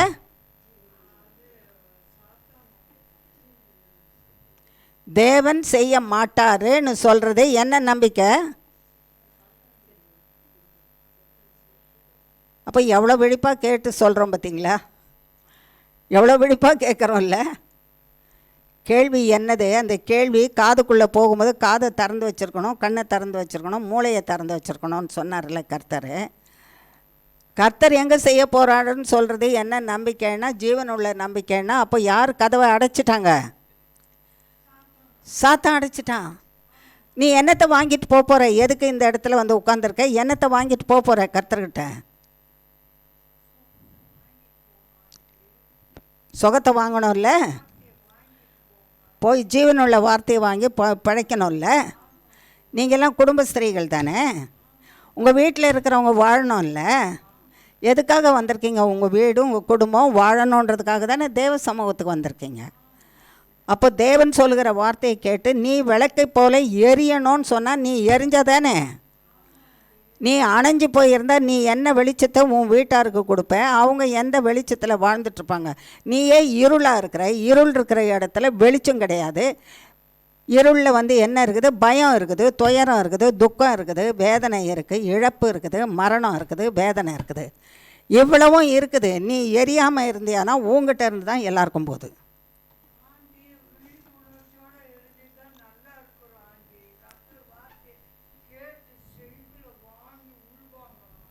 உள்வாங்கி வெளியே கொடுக்குறவங்களுக்கு என்ன கொடுக்கணும்? அதை நடக்கலைன்னா தான், அதை நடந்தால் தான் அதை கொடுக்குறோம் அவங்களுக்கு. இல்லைன்னா அவங்களுக்கு என்னத்தை கொடுக்குறோம்? அவங்கக்கிட்ட இருக்கிற மரணத்தை தான் கொடுக்குறோம். அவங்கக்கிட்ட இருக்கிற மரண விசுவாசத்தை தான் அவங்களுக்கு கொடுக்குறோம். அவங்கக்கிட்ட இருக்கிற அவமான நம்பிக்கை, தேவன் இல்லை என்று சொல்கிறத தான் கொடுக்குறோம். அவன் அப்படி கிடக்கிறானே, இவன் இப்படி கிடக்கிறானே, அவன் வாழலையே, அவன் நல்லா இல்லையே, இவன் நல்லா இல்லையே, அவன் வரமாட்டேங்கிறானே, இது சீரடையலைன்னா யார் தான் காரணம்? யார் தான் காரணம்? தெருவில் போகிறவனா? ஆமாம், சத்தமாக சொல்லுங்கள். நம்ம தப்பு நம்ம தான் சொல்லி ஆகணும். ஆமாம், நம்ம தான் காரணம். நீ ஜெபம் பண்ணல. இதை பாரு, அந்த போனோமே அந்த சபைக்கு, அந்த பாஸ்டர் சரியாக ஜெபம் பண்ணல. அந்த டியூஸ்டே ப்ரேயருக்கு போகிறோமே உபவாச ஜெபம், அந்த ஊழியக்காரம்மாலாம் சரியாக ஜெபம் பண்ணல. அதனால தான் இது நடக்கலை. சொல்ல மாட்டோம், சொல்லக்கூடாது. ஆமாம், ஏன் சத்தியம் சொல்கிறோம். இங்கே வர்றது அணைஞ்சி போகாமல் விளக்கு எரியறதுக்காக தான் வரோம். என்னத்துக்கு வந்திருக்கோம்? எது அணைஞ்சி போகாமல் எரியணும்? ஆத்துமாவில் இருக்கிற வெளிச்சம், ஆத்துமாவின் வெளிச்சம். ஒரு ஆத்துமா நீ பிழைக்கிறதா இருந்தாலும், அடுத்தவன் உங்ககிட்ட இருக்கு வசிக்கிறவங்க பிழைக்கிறதா இருந்தாலும், உன் ஆத்துமா எரிந்து உன்னுடைய வெளிச்சத்தை அவங்களுக்கு எரிகிற பரிசுத்த ஆவியானவருடைய நம்பிக்கையை கொடுத்தாதான் அது பிழைக்கும், அது அந்த வெளிச்சத்தில் வாழும். இல்லாட்டா நீயும் இருளில் இருந்து அடுத்தவங்களையும் என்ன பண்ணுவேன்? இருளில் வச்சிருவேன். அப்போது நீ எரிகிற, உன்னை எரிய வைத்து கொண்டிருக்கிற, வெளிச்சத்தை கொடுக்க வைத்து கொண்டிருக்கிற, நல்ல பரிசுத்த ஆவியானவரை கொடுத்து கொண்டிருக்கிற சர்வ வல்லமுள்ள தேவனுடைய சமூகத்தில் சன்னதியிலே நீ இருப்பாயானால் அது அநாதி தேவனுடைய அடைக்கலம். ஆமாம், இந்த அடைக்கலத்துக்குள்ளே நீ இருந்துட்டியானா, இந்த தேவன் உன்னோட இருக்கிறதுனால உனக்கு முன்னால் உன் பிள்ளைகளுக்கு, உன் குடும்பத்துக்கு, சந்ததிக்கு, சந்தானத்துக்கு விரோதமாக எழும்பி வருகிற ஒரு லைன் வருதுன்னு வச்சுப்போம். ஒத்த மனுஷராக அது வரட்டும், ஒரு சேனையே வரட்டும், அங்கே நிற்கிறது நம்ம தான் அடைக்கலத்தில் மூடி இருக்கிறோம்ல. கதவு மூடப்பட்டிருக்க வீட்டுக்கு வந்தால் நான் கதவு நீங்கள் திறந்து வச்சுருந்தா தானே யாரும் உள்ளே வருவாங்க. அப்போ கதவாக இருக்கிறது நமக்கு ப்ரொடெக்ஷன் யார்? அநாதி தேவன். அந்த அநாதி தேவன் ப்ரொடெக்ஷன் இருக்கிறதுனால அவர் அப்படின்னாருனா போதும், எல்லாம் அழிஞ்சிடும். அங்கே இருக்காது, ஒரே ஓட்டமாக ஓடிக்கிட்டே இருக்கும். அது ஓடுது, துண்டை காணும் துணியை காணும்னு சில நேரம் சொல்கிறோம்ல. அப்படி ஓடும்போது நமக்கு என்ன சொல்வாராம்? ஓடி போய் ஒன்றை கூட உயிரோடு வைக்காத, அழிச்சிடுன்னு வரான். ஓடி போய் ஒன்றை கூட என்ன செய்யாத, அழிச்சிடு. என்னத்துக்கு? அது அழிக்கப்பட வேண்டியது. அழிக்கப்பட வேண்டியது ஒன்று கூட என்ன செய்யக்கூடாது? அது விழிப்போடு இருந்தால் தானே ஓட முடியும். தூங்கி எழுந்து கண்ணை கசக்கிட்டு இருக்கிறதுக்குள்ளே அது என்ன பண்ணும்? உன் பின்னால் உன்னையே கீழே தள்ளிட்டு உன்னை மிதிச்சிட்டு போயிடும். நீ எப்போ மிதிக்கிறது? நீ மிதிக்கணுன்னா என்ன செய்யணும்? நீ விழிப்புடைமையாக இருக்கணும். கர்த்தருடைய வல்லமையில் பலப்படுத்தப்பட்டு இருக்கணும். அப்போ தான் அது ஓடணுன்னா ப்ராக்டிக்கலாக ஓடுறதில்ல, வார்த்தை ஓடும். இயேசுவின் வார்த்தை ஓடும். இயேசு கிறிஸ்துவின் நாமத்தினாலே நாசமாக்கு, இயேசு கிறிஸ்துவின் நாமத்தினாலே நாசமாக்கு. அவ்வளோ வேகமாக போகுமா அந்த வார்த்தை, அவங்கள அழிச்சிடும். உனக்கு முன்னதாக நின்று உன் சத்துருக்களை அழித்து அவர் துரத்தி உன்னை அழிக்கும்படிக்கு செய்து உன்னை நித்திய ஜீவகால பரியந்தமோ சத்துருவின் விருப்பத்துக்கு ஒப்புக்கூடாதபடிக்கு வேலை எடுத்து காத்துக்கொள்கிறேன். என்னை சத்துருவின் கரத்துக்கு ஒப்புக்கூடாதபடி என் அநாதி தேவன் அவருடைய அடைக்கலம் காத்துக்கொள்கிறது. கர்த்தருக்கு கோடி கோடி ஸ்தோத்திரம். அவர் அடைக்கலத்துக்குள்ளே நான் ஜீவகால பரியந்தம் நிலைத்திருப்பேன். ஆமென். இப்போ நம்மக்கிட்ட இதெல்லாம் செய்யுங்கன்னு சொல்லிட்டாரு. இவர் இப்படி செய்வாரா? அவரை நம்புகிறவங்களுக்கு செய்வாரா? செய்வார் தானே. அப்போ அதை வேதத்தில் தானே எழுதி வச்சுருக்கோம், சத்திய வேதத்தில் தானே எழுதி வச்சுருக்கோம். அதை வசனத்தை வாசிக்கலாம். இப்போ நம்மகிட்ட ஒரு வார்த்தையை சொல்லிகிட்டே வந்தார்ல கர்த்தர். என்ன சொன்னார்? தாய் தாப்பங்கிட்டேருந்து என்ன வாங்கிக்கிட்டோன்னு சொன்னார்? பாவத்தை வாங்கிட்டோம். அந்த பாவ சுபாவம் நம்மகிட்ட இருந்து போகலைன்னா விளக்கு எரியாதுன்னு சொன்னார். ஆமாவா இல்லையா? அப்போது இந்த பாவ சுபாவம் போகிறதுக்கு ஒரே ஒரு வழி என்ன இருக்குதுன்னா இயேசு கிறிஸ்துவின் ரத்தம்னு சொன்னாரா? 2000 வருஷத்துக்கு முந்தைய இயேசுவின் ரத்தம் சிந்தப்பட்டது. அது இன்றைக்கி உயிரோடு இருக்குமா? எப்படி இருக்குது? உங்களுக்கு தான் ஒரு க்ளூ கொடுத்துட்டாரே மெசேஜ்லேயே. எப்படி இருக்குது இயேசுவின் ரத்தம் உயிரோடு இருக்குது? எதனால் உயிரோடு இருக்குது? எது சாகும்? உங்கள்கிட்ட கொஞ்சம் ஒரு க்ளூ கொடுத்தாருல்ல, அதுதான் உங்கள் மனசில் இருக்கான்னு கேட்குறதுக்கு தான் திரும்பவும் கேட்குறேன். எது சாகும்? என்ன பண்ணால் சாவு வரும், மரணம் வரும்? பாவம். அப்போ பாவம் மரணம் வரணும்னா என்ன இருக்கணும்? அங்கே சொல்லுங்கள். பாவம் இருக்கணும். பாவம் இருந்தால் என்ன வரும்? மரணம் வரும். பாவம் இருந்தால் என்ன வரும்? மரணம் வரும். மரணம் வரணுன்னா என்ன இருக்கணும் மனுஷனுக்குள்ளே? இப்படியும் அப்படி தானே போடுறேன். சட்டை இருந்தால் புடவை வேணும், புடவை இருந்தால் சட்டை வேணும். ரெண்டும் இல்லாமல் ஒன்று இல்லாமல் ஒன்று போக முடியுமா? நம்ம போவியா சட்டை இல்லாமல்? சட்டையை மட்டும் போட்டுக்கிட்டு சாரி இல்லாமல் போயிடலாமா? அப்புறம் ரெண்டையும் இதையும் அதையும் தானே மாற்றி மாற்றி சொல்கிறோம். இதை நீங்கள் புரிஞ்சிக்கலைன்னா எதை புரிஞ்சுக்குவீங்க நீங்கள்? சத்தியத்தை சத்தியமாக புரிஞ்சிட்டிங்கன்னா நீங்கள் எத்தனை தூக்கத்தில் தட்டி இப்படி எழுப்பி நல்லா கொரட்டை விட்டு தூங்கிட்டு இருக்கிறீங்க. தட்டி மரணம் எதனால் வரும் அப்படின்னு கேட்டால் என்னன்னு சொல்லுவீங்க? பாவத்தினால வரும். இப்போ தூக்கத்தில் இந்த தட்டி எழுப்பின மாதிரி சொல்லிட்டீங்கல்ல. மரணம் எதனால் வரும்? மரணம். சரி, பாவம் என்ன கொண்டு வரும்? வரும். அவ்வளோதான். இப்போ தூங்காமலே விழிச்சிட்டு இருந்து சொல்லிட்டீங்க. ஒரு நேரம் நீங்கள் அதுக்குன்னு இங்கேயே தூங்கிடாதீங்க. தாய்மாரே, தகப்பன்மாரே, தேவ பிள்ளைங்களே, தூக்கத்தில் வந்து கேட்குறேன்னதுனால நான் நீங்கள் கேட்குறேன்னு தூக்கத்தில் கேட்பேன்னு நமக்குன்னு கீழே படுத்துக்காதீங்க. நாங்கள் தூங்கிடுவோம். அப்புறம் எங்களை நீங்கள் தட்டி என்ன பண்ணணும்? கேட்கணும் நீங்கள். அப்படி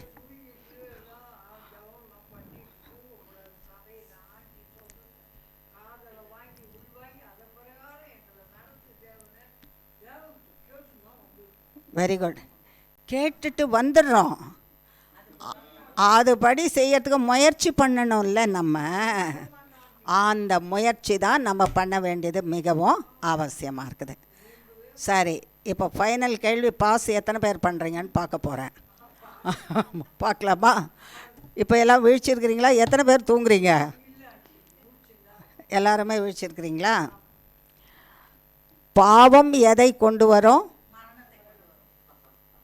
மரணம் எதனால் வரும்?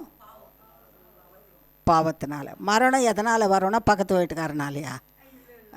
மரணம் எதனால் வரும்? பாவத்தினால. பாவத்தை செய்தால் என்ன வரும்? மரணம் வரும். பாவமும் மரணமும் ரெண்டு பேரும் க்ளோஸ். அதுக்கு தான் சொன்னேன், புடவையும் சட்டையும் சேலையும் ப்ளவுஸும். ஒன்று இல்லாத ஒன்று இருக்காதுல்ல.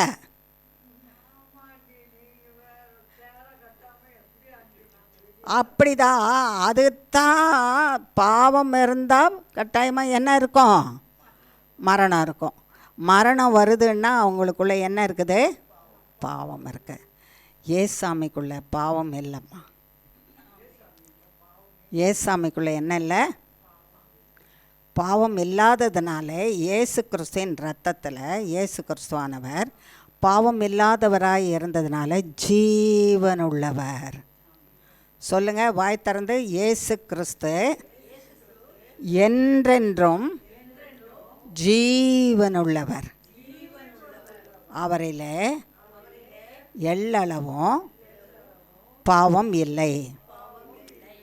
அப்போ ஜீவனானால் என்றென்றும் உயிரோட, கண்ணை திறந்து சொல்லுங்க, என்றென்றும் உயிரோடு ஜீவித்து கொண்டு இருப்பார். அப்போ அவர் ரத்தம் என்றென்றும் ஜீவித்து கொண்டு இருக்குது. இப்போ ரத்தம் இன்னைக்கு உயிரோடு இருக்கா இல்லையா? அப்போ நம்ம கேட்டால் கொடுப்பாரா இல்லையா? ஆமென். இயேசுவின் ரத்தம் உயிரோடு இருக்கு. இயேசுவின் ரத்தம் இன்றைக்கு வரைக்கும் மன்னிக்கிறது. இயேசுவின் ரத்தம் பாவத்தை அழிக்கிறது. இயேசுவின் ரத்தம் பரிசுத்தப்படுத்துகிறது. சரி, இப்போ சரியான ஒரு கேள்விக்கு பதில் சொல்லுங்கள், நம்ம வசனத்துக்கு போகலாம். பயந்து வருது ஆண்டி, சரியான கேள்வி. பயந்து வருது. பயப்படாதபடிக்கு சொல்லணும். 9 மாதம் தாயின் வயிற்றில் இருந்தால் என்ன வருதுன்னு சொன்னோம்?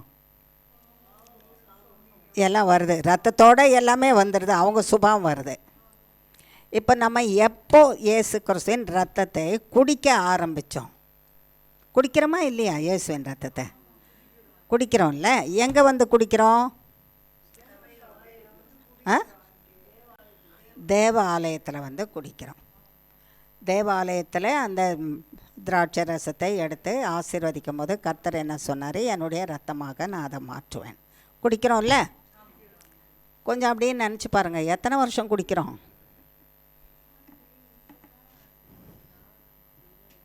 எத்தனை வருஷம் குடிக்கிறோம்?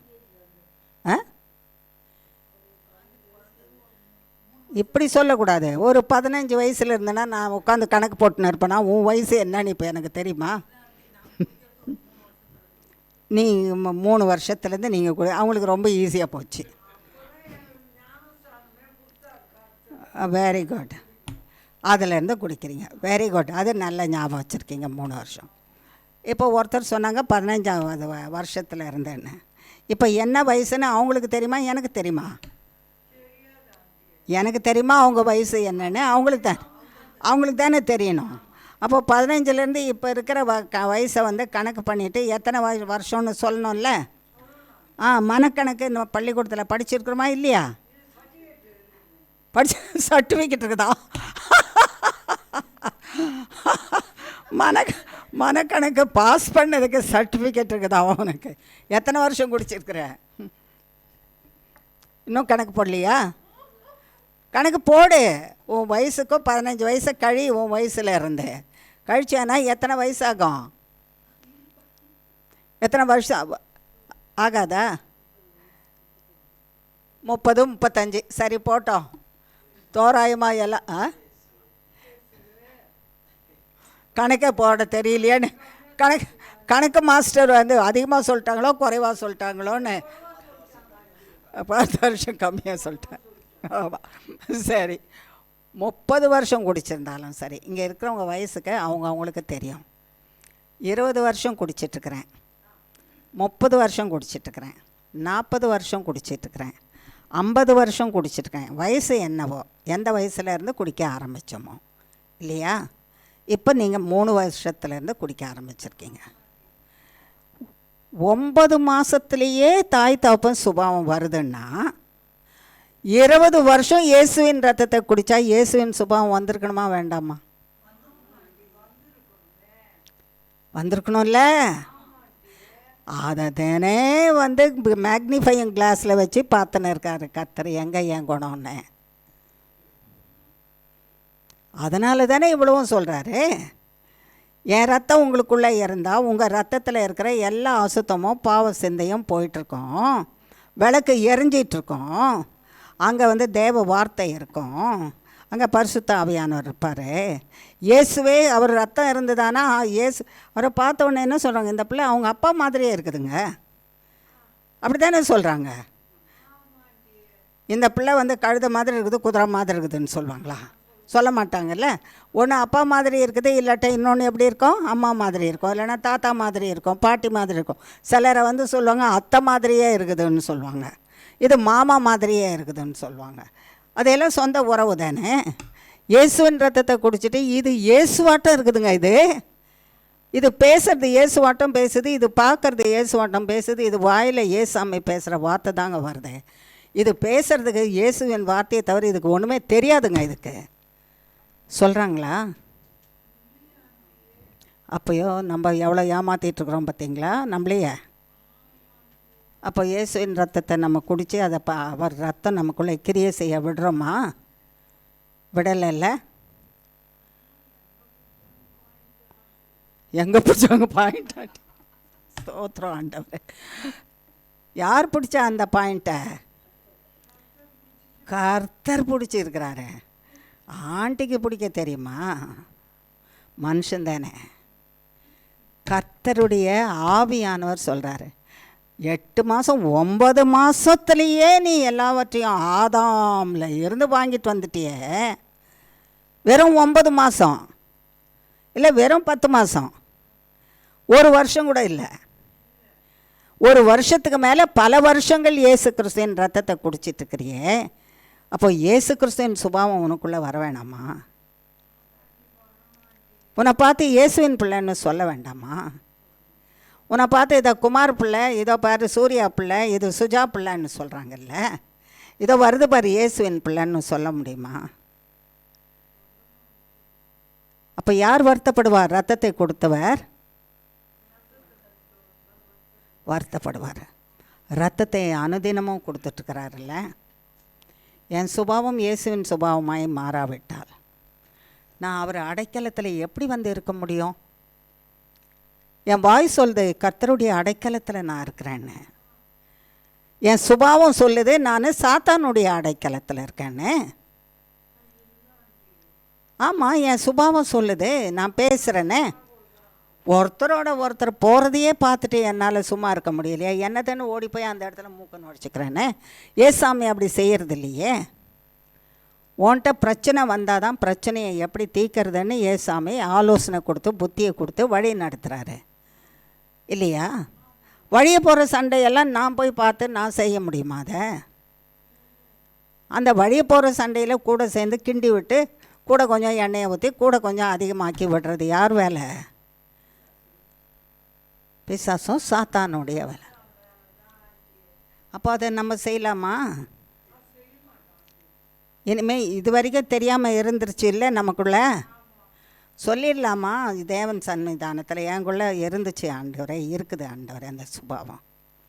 இயேசுவின் ரத்தத்தை தான் குடிக்கிறேன்.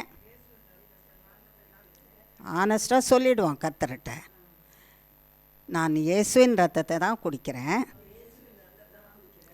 இயேசுவின் ரத்தம் எனக்குள்ளே இருக்கிற வேண்டாத பாவ சுபாவத்தை அழிக்கும்படி நான் விட்டு கொடுக்கல. இயேசு கிறிஸ்துவின் ரத்தத்தை கிரியை செய்யும்படி என்னில் விட்டு கொடுக்கல. இயேசுவின் ரத்தம் வாங்க என்னுடைய சுபாவம், சாத்தான்கிட்டேருந்து வாங்கின சுபாவம், அதை மட்டும் அழிச்சிடாதீங்க. அதை மட்டும் அழிச்சிடாதீங்க. அது என்னில் இருக்கட்டும். நீங்கள் ஒரு பக்கம் இயேசுவின் ரத்தம் இருங்க. நீங்கள் சொல்ல மாட்டீங்கல்ல? சொல்ல மாட்டேன், தூக்க மாட்டீங்க. அப்போது இயேசுவே சாத்தானுடைய சுபாவம் ஒரு நாளும் எனக்குள்ள கிரியை செய்யாதபடி இயேசு கிறிஸ்துவின் ரத்தம் என்னிலே கிரியை செய்யும்படி, பாவத்தின் சுபாவத்தை பாவத்தை அழிக்கும்படிக்கு இயேசு கிறிஸ்துவின் ரத்தத்தை எனக்குள்ள அனுமதிக்கிறேன். என்னை சுத்தப்படுத்துவீராக. பாவ சிந்தை, பாவ எண்ணம், பாவ பார்வை, பாவ வார்த்தை, பாவ கிரியைகள், பாவ வாழ்க்கை எல்லாவற்றையும் இயேசு கிறிஸ்துவே நீரும் உம்முடைய இரத்தமும் என்னிலிருந்து அழித்து போட்டு, பரிசுத்த இயேசு என்னிலே உருவாகி ராஜரீகம் செய்து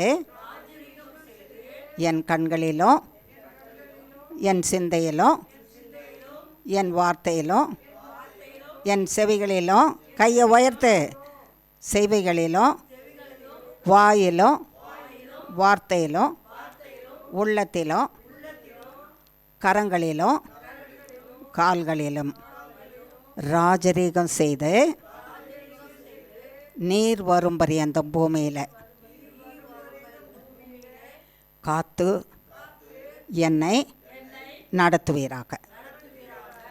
நீர் என்னை பார்த்து, இதோ என் மகள் இயேசு, நான் வாழ்ந்திருக்கிறேன்.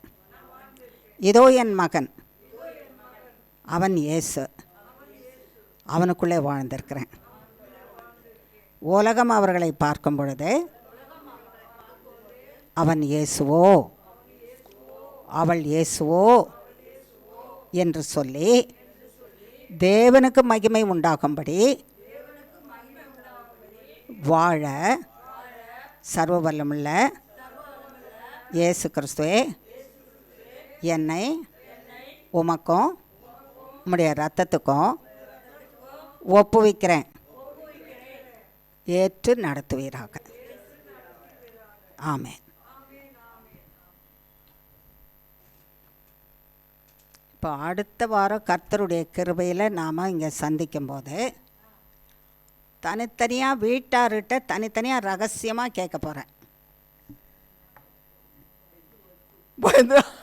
என்ன ஒன்றும் கேட்க போல, ரகசியமாக என்ன கேட்பேன், உன் கணவர் ஒரு இயேசுவை போல இருந்தாராம்மா. கணவனை பார்த்தா என்ன கேட்டிருப்பேன், உன் மனைவி இயேசுவை போல இருந்தாளா. அம்மாவை பார்த்தா என்ன கேட்பேன், உன் மகன் இயேசுவை போல இருந்தாளா. மகளை பார்த்தா அம்மா இயேசுவை போல இருந்தாளா. மகன் இருக்கிறா, இருந்தார். இல்லாதவங்கள பற்றி இப்போ பேசி பிரயோஜனம் இல்லையே, இல்லையா? இருக்கிறவங்கள பற்றி தானே பேசணும். உயிரோடு இருக்கிறவங்க தானே இருக்கணும் இனிமே. அவங்கள மாதிரி என் வீட்டுக்காரர் இருந்தார், என் மகன் இருக்கிறா. நான் எப்படி இருக்கிறேன்?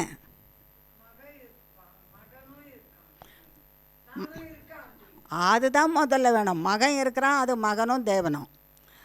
மகன் இருக்கிறா, மகளும் தேவனும். வீட்டுக்காரர் இருந்தார், வீட்டுக்காரும் தேவனும்.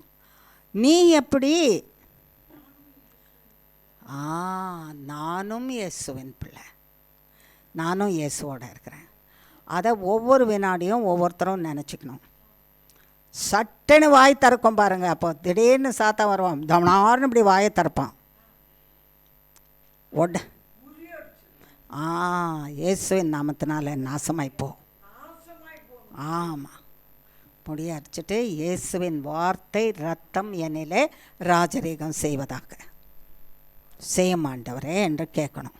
வருவான் சாத்தான் நம்மளை, தீர்மானம் பண்ணிட்டு போகிறீங்களா எல்லாம் வீராப்பா, சோல்ஜருங்க மாதிரி எல்லாம் போகிறீங்க தீர்மானம் பண்ணிட்டு போங்க, பின்னாலே வரேன், இல்லை முன்னால் வேணா கூட இருப்பேன். மிதிச்சிடுவீங்க. அதையே சொல்லிடுங்க. வரும்போது அதை சொல்லிட்டீங்கன்னு வைங்க, ஓடி போயிடுவான். ஏன் திட்டம் பலிக்கலை இவங்ககிட்ட. எல்லாரும் இயேசுவின் ரத்தத்துக்குள்ளே ஊறுகாய் மாதிரி ஊறிட்டாங்க அப்படின்னு சொல்லிட்டு ஓடிடணும். அவன் ஊறுகாய் மாதிரி ஊறிட்டு இருக்கிறவங்கள வெளியே உடனே எடுக்க முடியுமா? முடியாது இல்லை. அதனால் எதில் ஊறணும்? இயேசுவின் இரத்தத்தில் ஊறணும். இயேசு கிறிஸ்து நம்மில் ராஜரீகம் பண்ணணும், ஆட்சி செய்யணும். அப்படி இருந்தால் தான் வாழ முடியும். யோசித்து பாருங்கள். இப்போ இனிமேல் நீங்கள் திருவிருந்து எடுக்கும்போதெல்லாம் இயேசுவின் சுபாவம் எனக்குள்ளே வந்திருக்கா? நான் இயேசுவை போல் நான் பார்க்குறேன்னா, பேசுகிறேன்னா, இயேசுவை போல் நான் கேட்குறேன்னா, கேட்டதில் நான் எப்படி நடந்துக்கிறேன், இயேசுவை போல் என் வாய் சுத்தகரிக்கப்பட்டு இருக்குதா, விசுவாச வார்த்தை பேசுதா, ஜீவன் இருக்குதா, என் சரீரத்துக்குள்ளே ஒவ்வொரு அவயத்துக்குள்ளே, என் கரங்களுக்குள்ளே, என் கால்களுக்குள்ளே இயேசு கிறிஸ்து வாசமாக இருக்கிறாரா, அவர் ரத்தம் வாசமாக இருக்கிறதா. ஆனால் நான் அனுதினமும் என்னை சோதித்து பார்க்கலன்னா, ஒரு நேரம் சொல்லிட்டு வர மாட்டார், ஏம்மா தூங்காதே வீழ்ச்சினரே நான் வந்துடுவேன்னு சொல்ல மாட்டார். எங்கே இருக்கிறவங்க எல்லாருக்கும் மட்டும் சொல்ல மாட்டார், இல்லை எனக்கு கூட சொல்ல மாட்டார். இங்கே இருக்கிற அத்தனை பேரில் யாருக்கிட்டேயும் வந்து ஐயோ இந்த நேரத்துக்கு வரப்போகிறேன் தூங்கிடாத ப்ளீஸ் மகனே தூங்கிடாத மகளே தூங்கிடாதன்னு தட்டி சொல்ல போகிறதே கிடையாது. எப்போ வேணுனாலும் வருவார், எப்போ வேணுனாலும் வருவார். அவர் வர்றதுக்கு சமீபமாக இருக்குது. அந்த நேரத்தில் நான் கழுவப்படலை ஆண்டவரே, என்ல ரத்தமே இல்லை, இயேசுவின் ரத்தம் இல்லை, நான் கைவிடப்பட்டவங்களாக இருப்போம். இயேசுவின் ரத்தம், இயேசுவின் ஆவியானவர், இயேசுவின் நாமம் அநாதி தேவனுடைய அடைக்கலாம். அடைக்கலத்தின அவர் அழைக்கும்போது போகணும். இங்கே இருக்கிறதெல்லாம் பத்திரமா பார்த்துக்கிட்டு மூட்டை கட்டிக்கிட்டு வச்சுட்டு அது மேலேயே நினச்சிட்டு இருந்தோன்னா ஒவ்வொரு நாளும் எழுந்து எவ்வளோ காசு இருக்குதுன்னு எண்ணி எண்ணி பார்த்து கட்டி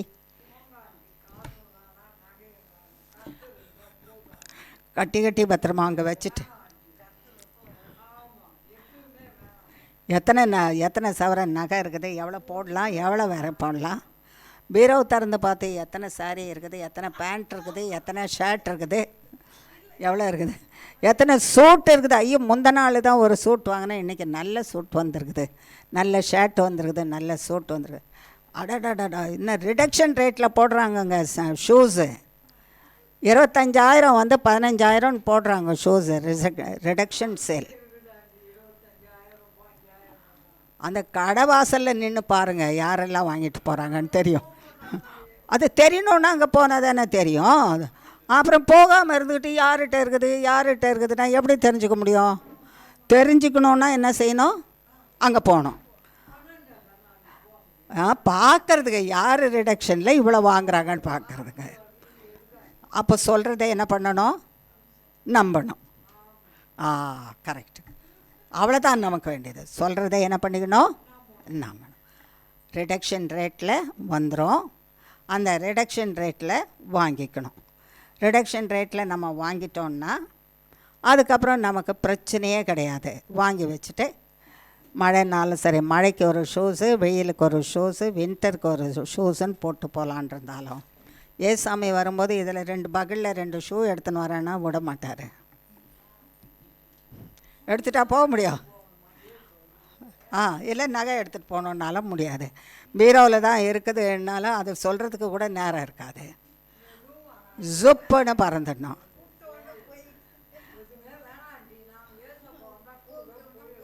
அப்போது நினைவும் எண்ணமோ உள்ளமோ எதன் மேலே, யார் மேலே இருக்கணும்? அதுதான் கர்த்தர் சொல்கிறார். ஏசப்பா மேலே இருக்கணும். இயேசுவின் ரத்தம் நமக்குள்ளே நிறைஞ்சிருக்கணும். இயேசுவின் ஆவியானவர் நிறைஞ்சி வழி நடத்தணும். இயேசு கிறிஸ்துவின் நாமம் நமக்குள்ளே இருக்கணும். அவர் மேலேயும் அதன் மேலே நம்பிக்கை இருக்கும்போது, கவனம் அவர் மேலே இருக்கும்போது அவர் வந்தாருன்னா சுப்பு அவ்வளோதான். ஒரே ஒரு சிட்டிக்க போடுற நேரம்தான்.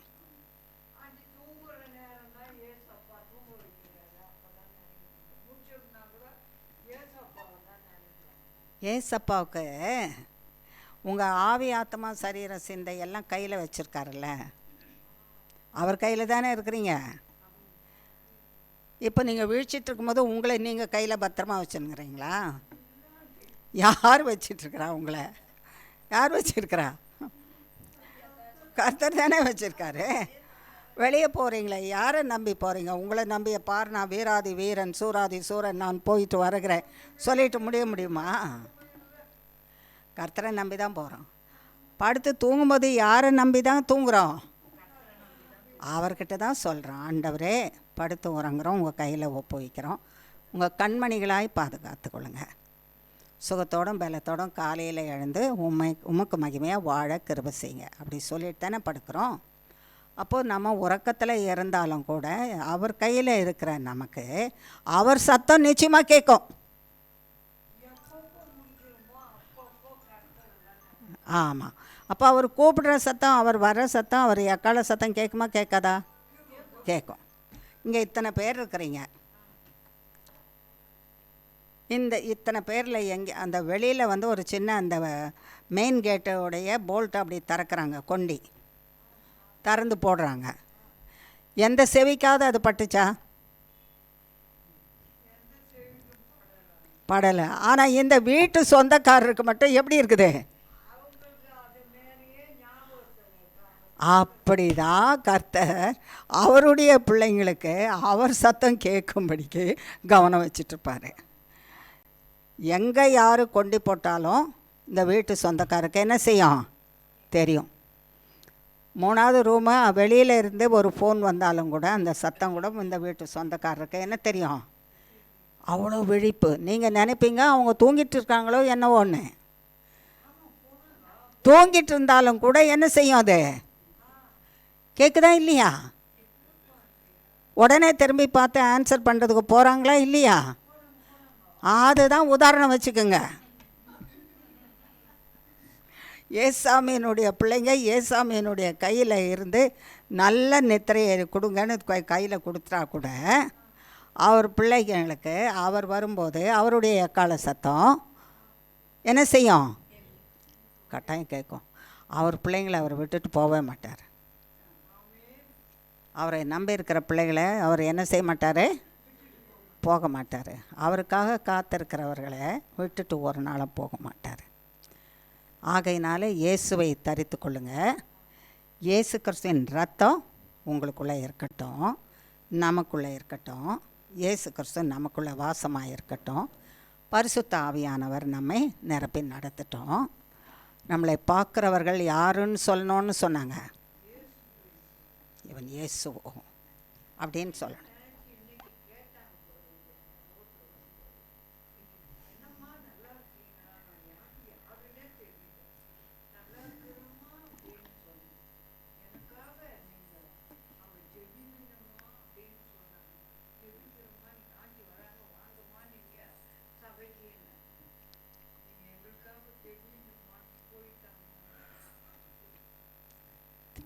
தெரிஞ்சோ தெரியாமலோ ஏசாமியை பார்த்துட்டாங்க உங்ககிட்ட.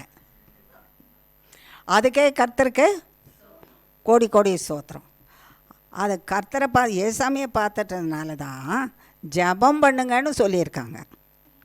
இல்லைன்னா பூஜையில் இப்போ வேண்டிக்கங்கன்னு சொல்லியிருப்பாங்க. 2 வாரத்தை பூஜை போட்டு வாங்கன்னு சொல்லியிருப்பாங்க. ஆனால் ஜெபிங்கன்னு சொன்னாங்கல்ல, அப்போ ஏசாமியை பார்த்துட்டாங்க. அது நிலச்சிருப்பாராக. ஏசாமி யாரில் நிலச்சிருக்கணும், நம்மளை நிலச்சிருக்கணும். விழிப்புடையவர்களாக இருக்கணும்.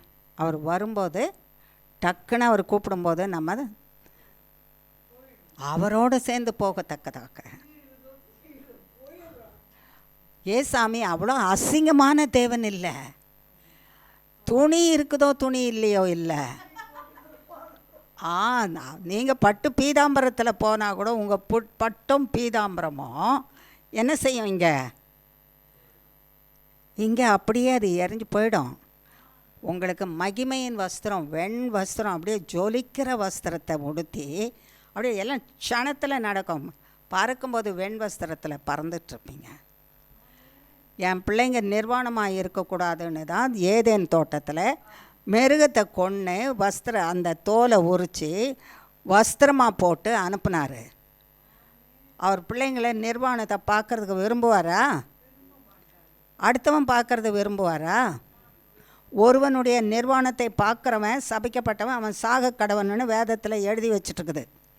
அதனால தான் படத்துலையோ ஃபோட்டோலேயோ இந்த அப் சீனோ, இந்த சீனோ, லோ சீனோ, டவுன் சீனோ, கிழக்கு சீனோ, மேற்கு சீனோ, எந்த சீன்லேயுமே நிர்வாணத்தை பார்க்காத. அது பார்க்குறதுக்கு உனக்கு அடுத்தவனுடைய நிர்வாணத்தை நீ பார்க்குறதுனால, நான் ஒன்றும் போய் விபச்சாரம் பண்ணலையே, நான் பண்ணலை, உன் கண்ணுனால பார்த்தாலே நீ விபச்சாரம் பண்ணிட்ட, அவன் சாக கடவன்.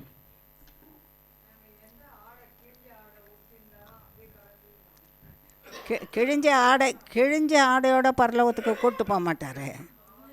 பரிசுத்த வஸ்திரத்தை உடுத்தி தான் என்ன பண்ணுவார், கூட்டிகிட்டு போவார். அங்கே இருக்கிற எல்லாருக்குமே பரிசுத்த வஸ்திரம் தான். கிழிஞ்ச வஸ்திரம் இருந்தால் வெளியே போகணுன்னு அனுப்பிடுவார். ஆகையினால கிழிஞ்ச வஸ்திரமே வராது. எல்லாருமே பரிசுத்த வஸ்திரம்தான். வினாடியில்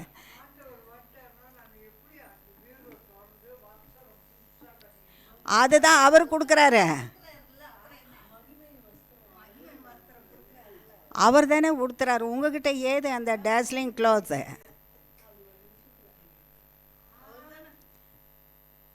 வேறு யார் கொடுக்குறா உங்களுக்கு? நீங்கள் வாங்கி வச்சுருப்பீங்களா? அந்த வெண்வஸ்திரம் அவர் கொடுக்குற பரலோகத்தின் வெண்வஸ்திரம் நீங்கள் வாங்கி இங்கே பீரோவில் வச்சுக்க முடியும். எவனால் நெசவு போட முடியாத பூமியில் எவனால் பரலோகத்தின் வெண்வஸ்திரத்தை நெசவு போட முடியும்?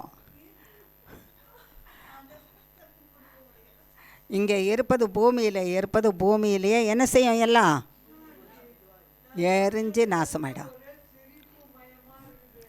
உள்ளத்தில் இருக்கிறது என்ன இருக்குது? என்ன இருக்கு? கர்த்தருக்குரிய சந்தோஷம். பயந்து வருதுன்னு சொன்னதை பயந்து வர்றது இப்போ என்னாச்சு? போயிடுச்சு இல்லை? அதனால தானே சந்தோஷமாக இருக்கிறீங்க. அப்போ சந்தோஷமாக போகிற நீங்கள் தேவன் கொடுத்த சத்திய வார்த்தையின்படி வாழ்ந்திருக்கணும். அதுக்கு தான் இவ்வளவும் உங்ககிட்ட பேசுகிறாரு. வாழ்வீங்க. இப்போ வாசித்துடலாமா அந்த பகுதியை? இயேசுவின் ரத்தம்னு திருவிருந்து எடுக்கும் போதெல்லாம் போனபடி வெளியே வரக்கூடாது, வித்தியாசமாக வரணும், இயேசுவை போல வரணும்.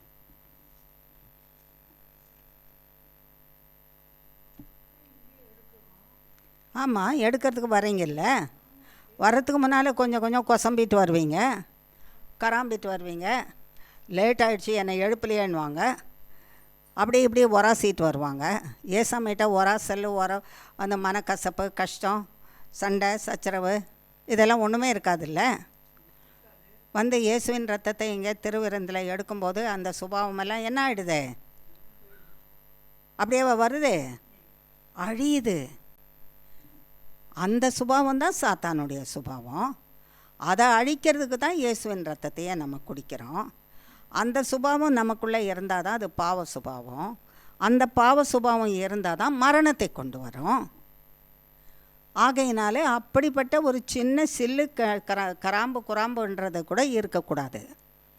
அவர் ரத்தத்தை வாங்கி நம்ம குடிச்சிட்டு போகும்போது இயேசுவை போல் மாறிட்டு போகணும். உள்ளத்தில் மாறணும், கண்ணில் மாறணும், செவியில் மாறணும், வாயில் மாறணும், வார்த்தையில் மாறணும், இந்த நெஞ்சுக்குள்ளே மாறணும், கைகளில் மாறணும், காலில் மாறணும். நம்ம அப்படி இருந்தால் தான் வீடு மாறும். நம்ம வசிக்கிற வீடு என்ன செய்யும்? மாறும். நம்மை பார்த்து அப்போ நம்ம அப்படி மாறி இருப்போமானா நம்ம தான் விளக்கு. நம்ம வீட்டில் இருக்கிறவங்க எல்லாரும் அந்த விளக்கின் வெளிச்சத்தில் வாழ்வாங்க. அவன் விளக்கின் வெளிச்சத்தில் வாழல, அவனோ அவளோ அப்படி தாறுமாறாக இருக்கிறான்னா முதல்ல அவனையோ அவளையோ விசாரிக்க மாட்டாங்க.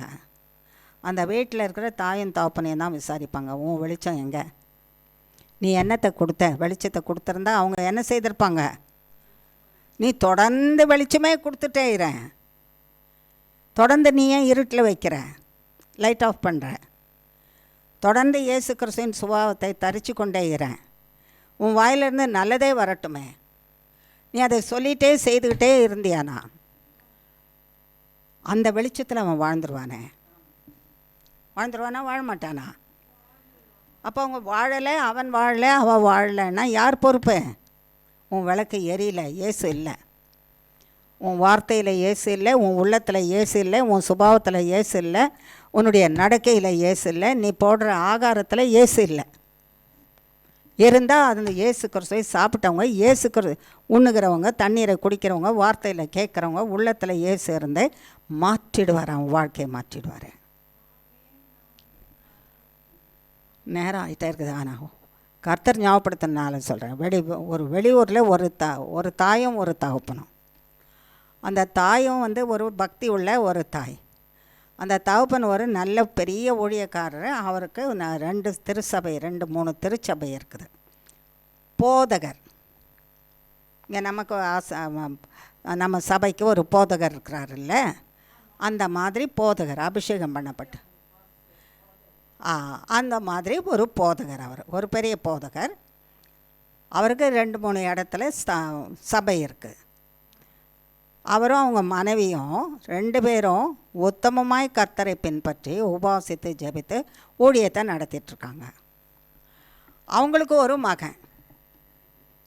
அந்த ஒரு மகனை இவங்க அவங்களுடைய காலத்துக்கு பிறகு இந்த ஊழியத்தை எடுத்து நடத்துறதுக்காக அனைசமையான படிப்பெல்லாம் கொடுத்து நல்ல விதத்தில் நடத்தி கொண்டு வரணும் படிக்கணும், அதே நேரத்தில் தேவ வசனத்தையும் படிக்கணும், கர்த்தருக்குள்ளே வளர்ந்து வரணும்.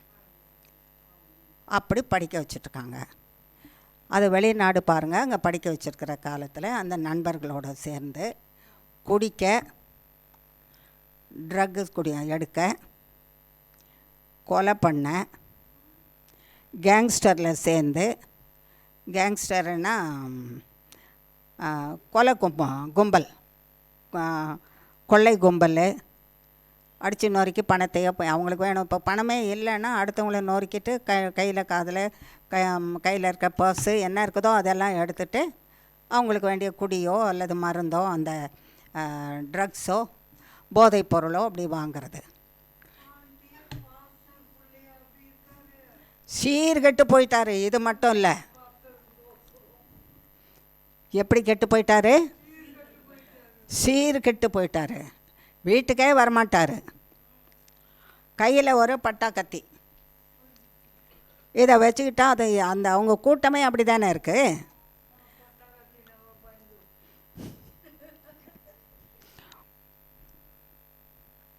கர்த்தரோடு இருந்தால் எந்த பட்டா கத்தியும் என்ன செய்யாத வராது. இப்படி தான் இருப்பாராம்.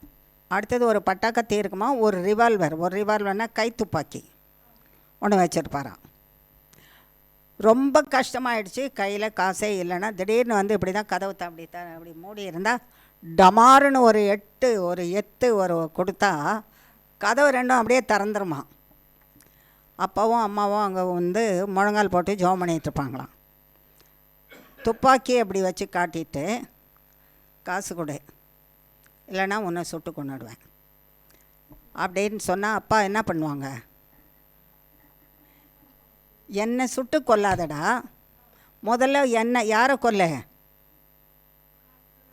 கர்த்தரை கொல்ல முடியுமா கர்த்தரை? என்னை கொல்லாதடா, முதல்ல யாரை கொல்ல? உன்னையே கொல்லு. நீ செத்து ஒழிஞ்சிட்டியானா ஒரு சமுதாயமே உன்னால் தீமை கஷ்டப்படுறாங்களே அவங்க எல்லாரும் என்ன ஆகிடுவாங்க? நல்லாயிடுவாங்க. அதனால் ஒன்று அழிஞ்சுதானா ஒரு பெரிய சமுதாயம் வாடும். நீ செத்துடுடா, ஒன்றை வந்து துப்பாக்கினால் கையில் வச்சுருக்கல, நீ அழிஞ்சுப்போ, நீ செத்து ஒழிஞ்சுப்போ. சுட்டா பரவாயில்ல, அதுக்கு தயாராக தானே இருக்கார் அவர். ஆமாம், சுடு, நீ சுடு, நீ என்ன சுடு, நான் எங்கே போவேன்? கர்த்தர்கிட்ட நான் போவேன். நீ எங்கே இருப்ப? இன்னும் பூமியில். நரகத்துக்கு கர்த்தரை அனுப்புகிற வரைக்கும் இங்கே அப்படி தான் இருப்பேன். அதனால் நீ உன்னை கொண்டு சுட்டுட்டு நீ சாக்கு வராத. இந்த தாய் என்ன பண்ணுவாங்களாம், தேவனுடைய மனுஷனே வாடா அப்படின்னு கூப்பிடுவாங்களாம். எப்படி கூப்பிடுவாங்க? அவன் யார் மனுஷனாக இருக்கான்?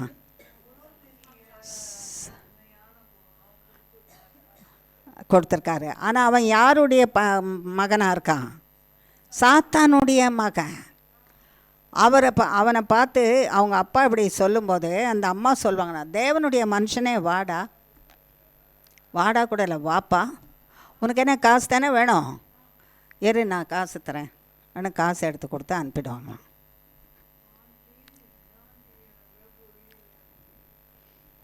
புரிஞ்சிக்கணும். நம்ம என்ன செய்யணும்? புரிஞ்சிக்கணும். அதில் யார் இருக்கிறா? ஏசாமி இருக்கிறார்.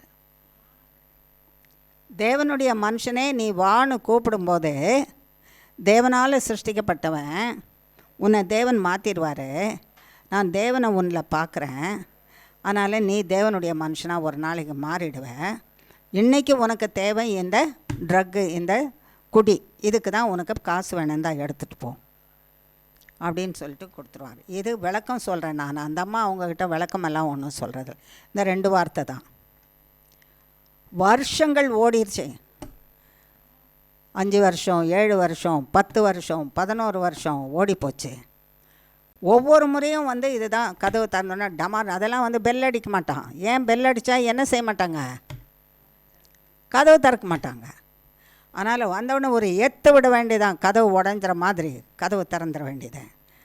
அந்த துப்பாக்கியோடு தான் வருவானா. அவன் அப்படி திறந்துட்டு அப்படி துப்பாக்கியை வச்சுட்டு அப்படி நிற்பானா. அந்த அம்மா சொல்லுவாங்களாம், தேவனுடைய மனுஷனே வாப்பா.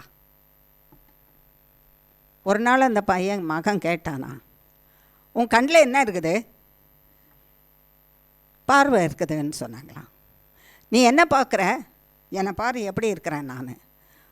அந்த காலத்தில் அந்த கோலத்தில் இருக்கிறவங்களாம் ஒரு வித்தியாசமாக இருப்பாங்கல்ல. காதில் மாட்டிக்கிட்டு, கழுத்தில் மாட்டிக்கிட்டு, தலை முடி எல்லாம் விரிகோலமாக, கழுத்தில் இருக்கிறதெல்லாம் விரிகோலம், உடம்பெல்லாம் விரிகோலம், எப்படியோ இருக்கும் உடுப்புகளெல்லாம். ஆமாம், அப்படி விரிகோலமாக இருக்கிறத பார்த்து என்னை பார்த்தா தேவனுடைய மனுஷன் சொல்கிறியே, என்ன சொல்கிற? அதான் உன் கண்ணில் என்ன இருக்குதுன்னு கேட்குறேன். என் கண்ணில் பார்வை இருக்குது, இயேசு இருக்காரு. என் கண்ணில் என்ன இருக்காரு? இயேசு இருக்காரு. இயேசுவோடு நான் உன்னை பார்க்குறேன். ஆகையினால உன்னையில் யாரை பார்க்குறேன் நான்? அதனால் நான் உன்னை தேவனுடைய மனுஷனேன்னு சொல்கிறேன். வா, உனக்கு பணம் தானே வேணும், இந்த அப்போ. வருஷங்கள் கடந்து போய் நீ கூப்பிடாத என்ன தேவனுடைய மனுஷனேன்னு, என் கண் உன்னை அப்படியே பார்க்குதுப்பா. என் கண் பார்க்குற மாதிரி தானே நான் உன்னை கூப்பிடணும். தேவனுடைய மனுஷனே வான்னு கூப்பிடுறேன். இப்படியே இருந்து இவங்க முழங்காலில் இருந்த ஜெபம் பண்ணி அந்த தாய் அப்படியாக கூப்பிட்டு அந்த வார்த்தைகள் அவனுக்குள்ளே கிரியை செய்ய ஆரம்பிச்சு. ஒரு நாள் சண்டையில், நீ யாருடா நான் யாருடா அனு சண்டை ஃப்ரெண்ட்ஸ்குள்ளே வந்துடும்ல.